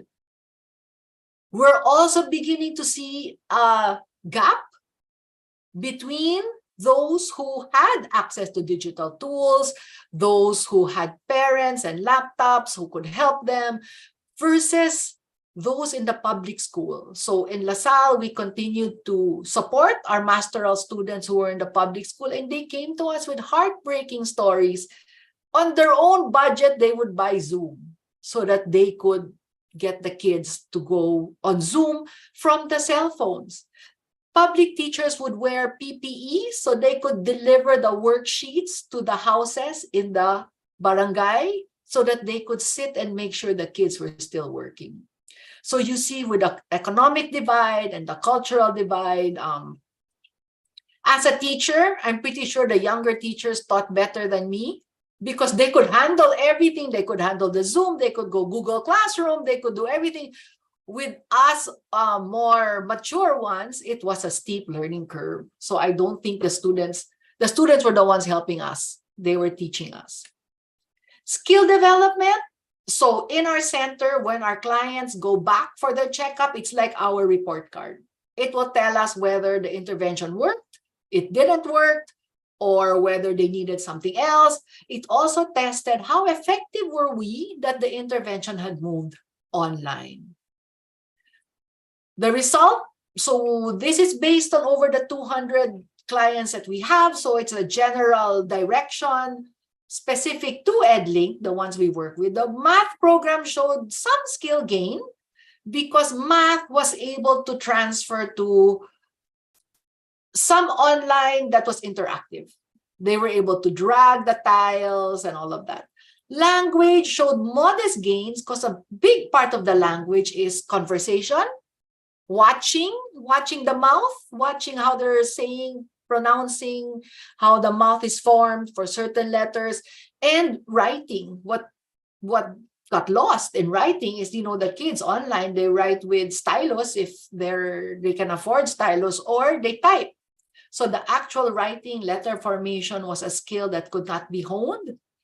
In our social cognition program, they showed gains in concept understanding because they were so happy. But now we're seeing that their happiness is starting to erode because they have to go back out into the world. They have to interact again. Moving forward, what does that mean? We continue to support our clients with the intervention programs, but now, aside from just watching their goals, watching their gains, we always now watch mental health. We watch what they're saying. We watch if they can do their skill, but they're sad. We're looking at social-emotional growth as well. So although they're referred to us specifically for a certain set of skills, we can no longer separate what's going on.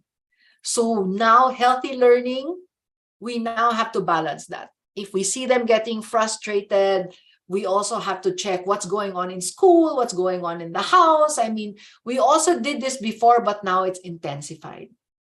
We are also expecting more and more referrals of the young and mature adults that have social anxiety disorder. But with this, a lot of them come also with some depression.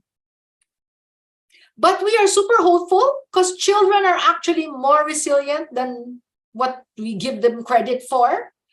Because the parents have seen what they're going through in school by watching the Zoom tiles, the support groups are stronger. The adults are gaining more social confidence now as they're going out because in our adult group, they can practice. More and more are getting diagnosed now that the hospitals have opened up, the schools have opened up, then the teachers and parents are now seeing the correct channels. And as therapists that we have grown over the pandemic, we're wiser, emotionally we're stronger. Definitely, we are digitally smarter.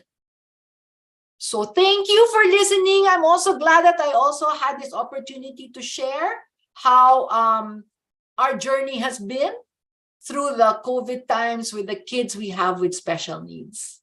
Thank you! Thank you so much, Teacher Jenny. Maraming salamat po. Palakpakan din po. Very interesting presentation from Teacher Jenny. Okay, so we're a little bit behind the time. So, but before we go into the Q&A session, we'll just have the panelists po, no, si Ma'am Sol and Ma'am Jenny, open up both of their videos, and then we just go straight a very brief na break po for our special public service announcement today. Sigurado ka na ba sa reservations natin? Oo naman. Bakit bihis na bihis ka? Oo, magiging escort mo ko eh. Mukhang may date si Lolo't Lola. Ilagay mo kaya ito? Ang ganda naman. Maganda yan. Special ang lakad natin. Ano, ready ka na? Ready na. Mom, Dad, aalis si Lolo't Lola. Oo, anak, after lunch. Sa nalakad niyo po. Para sa atin lahat ito. Magpapabakuna kami dahil mahal namin kayo. Dahil mahal ko kayo, magpapabakuna ako.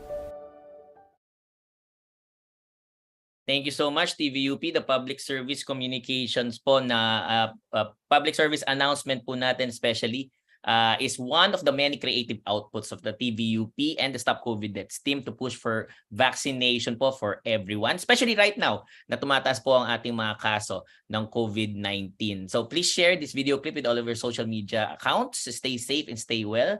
Magpasama na po sa Bakuna Center. Okay, so we have maybe a question. Do you have a question that you'd like to ask Dr. Dion? But I'll pick this up from Dr. Shelly De La Vega for Teacher Jenny. Do you agree that we should screen for anxiety in all school children using a standardized anxiety questionnaire? Yes, I super agree.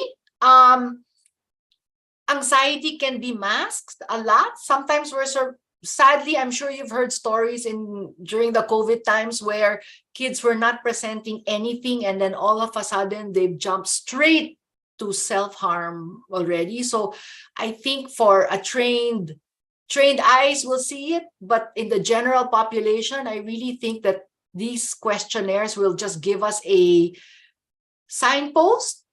Then if it's schools, the guidance counselors can screen through it, or then you can see who are seriously in danger and they need help already. I really agree with that screening. These times also call for it, I think. Okay. How about you, Ma'am Sol? What's your opinion on the standardized questionnaire?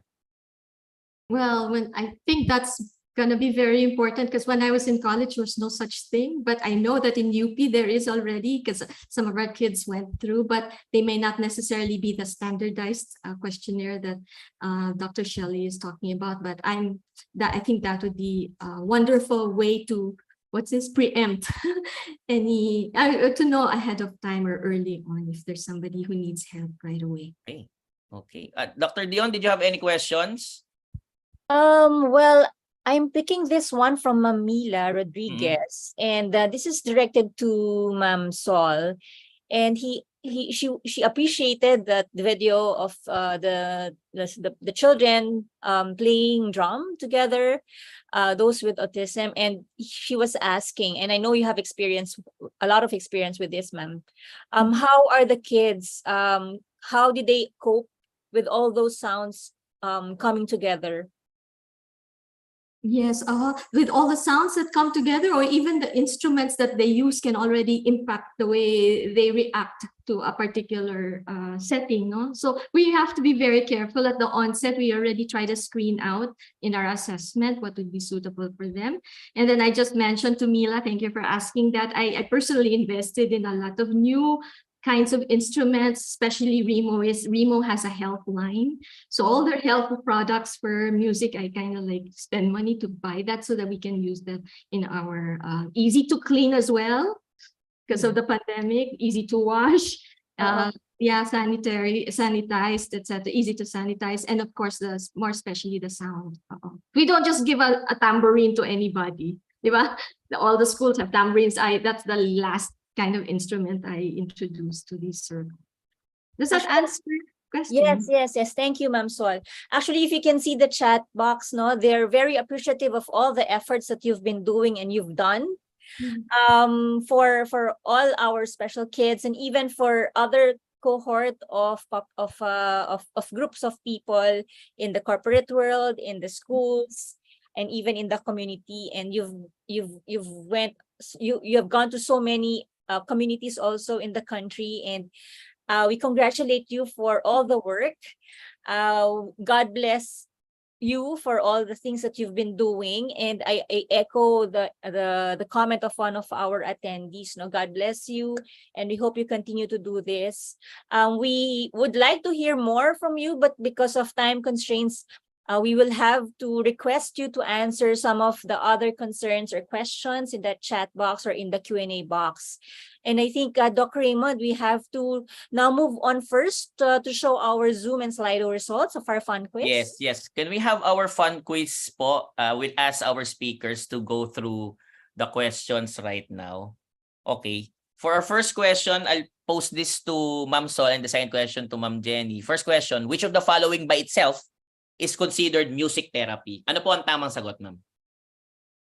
Ako ang sasagot, ano? Yes po, para po alam mo What na. were the answers pa?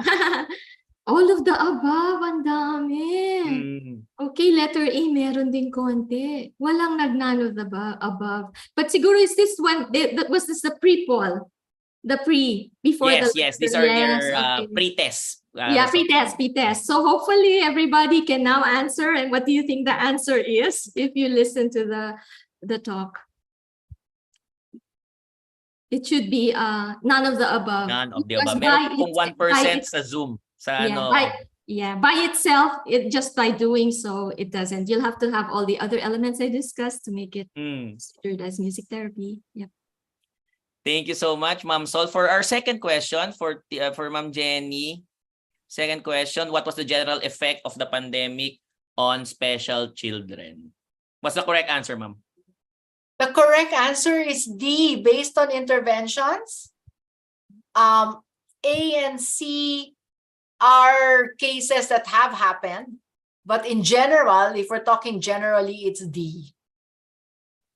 60%, yay, good answer. Yes, that's a pre-test, and I think meron naman po silang natutunan din for us, no? Yeah, okay.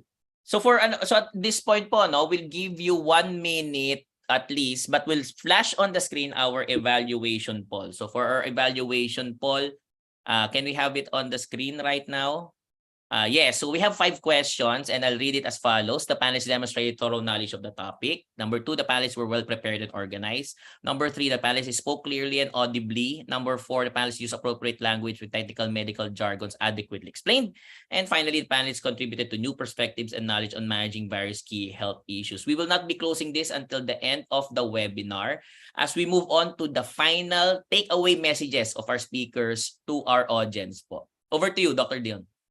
Yeah, so while our audience is answering the evaluation poll, we would like to request our distinguished speakers to give a short message of a takeaway point from their respective presentations. Siguro we can start with Ma'am Sol. Okay, yes. I guess what's important really is we need your help so that we could help other people. So if you could spread the news about what you learned here, that would be a big start for us. A growing new profession here in the Philippines. We have a lot of catch up to do. So if you have anybody who would be interested to join us in this endeavor, please do. And if you want to work together, why not? And then lastly, please always have music in your lives. And I'm sure you do. And I hope you look at music in a different light now after having heard this amount of information today. So thank you. Dr. Dion, back to you. Thank you, Ma'am Sol. Actually, I did, and I'm sure all our other attendees are looking at music at a different light as we move on from this webinar. Okay, let's now hear from Teacher Jenny for her parting words. Teacher Jenny. I think what I can say is for all the special children, learning disabled children, and adults that are experiencing social anxiety, I want the adults to know that they're not alone. There are many that are experiencing the same thing. And I want the parents to know that the pandemic was not their fault. So any changes of the situations in the special kids is not something that cannot be remedied. And moving forward, all the interventions and all the therapists are ready to grab the challenge and move together with all of those who need. Wow, thank you very much. For sure, Teacher Jenny and Teacher Ma'am Sol, you might be getting a lot more referrals coming from this webinar, and you should be ready for that. Doc Raymond, are we gonna share the panel evaluation results? For at least yung mga nakasagot pa lang po, no? So for our can we have it on the screen, our evaluation poll before we call on our synthesis and closing? Okay, so for all 5 questions, at least 88% of those who attended indicated that they strongly agree, which is a reflection po of what they learned from the webinar. Marami po talaga, it's really a rich topic for discussion, and we really cannot thank enough si Ma'am Sol Bautista and Teacher Jay Tapales for sharing their insights and their time and really preparing their presentations for today's webinar. Over to you, Dr. Dion. Okay, and now we'll have to hear the closing. To formally close this webinar, let us hear a brief synthesis and closing remarks from the head of the Office of Expanded Education and Training of the Philippine General Hospital. Please welcome Dr. Stella Marie Jose. Ma'am Stella. Good afternoon, everyone. I'd like to thank Sol Bautista and Jenny Tapales for their very good lecture, excellent lecture, and I suggest that our audience would watch the replay of this because it's very comprehensive. From Sol Bautista, I'd just like to say that music therapy can be a primary intervention for a medical condition. Okay, so that's a new thing for me, at least. So it's a new thing, and it can be an equal partner to medical treatment. It can be also supportive to medical treatment. So you see that this is one arm of medicine that we have to utilize. From Ms. Jenny Tapales, she mentioned that with the COVID pandemic, there was a new climate in their educational system, and there were comorbid diagnoses and mental health issues. So us in the medical field, we're not aware of this because these children are really, they should be supported, and it had an impact on family life during the pandemic.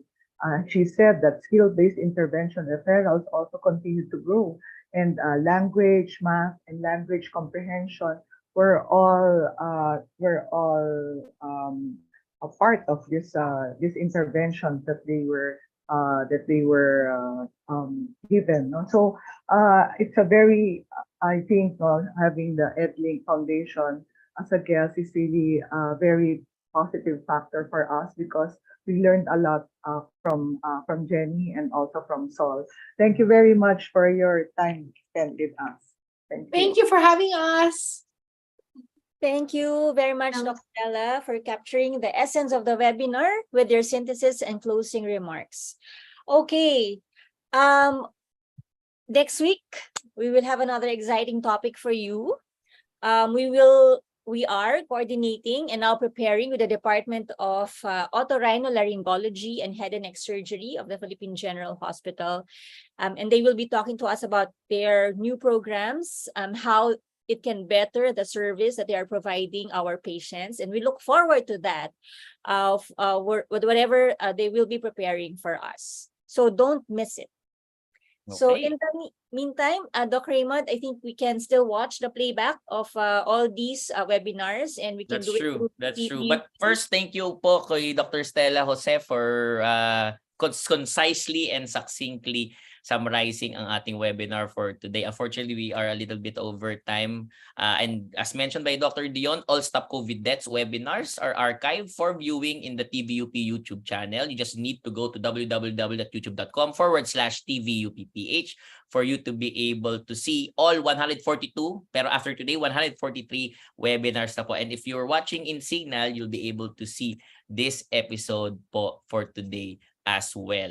So, hindi lang po yun. Meron din po kami mga selected presentations. Maikli po sila, which we lovingly call SCD Shorts. You can also watch them in the TVUP YouTube channel. Again, it's at youtube.com/TVUPPH. If you're waiting for someone, maybe you're commuting, waiting for your drink at the parang sa coffee shop po, mas maganda po na makita nyo lang po ito and you'll be able to gain knowledge, nuggets of wisdom po dito po sa ating very, very short videos. And this formally closes our webinar for the week. I know it will be a very long weekend for everyone. Hope you have a restful weekend po. And we look forward again to your company next Friday from 12 noon to 2 p.m. It's a date. Together, we can stop COVID deaths. So keep safe, keep healthy, and see you online.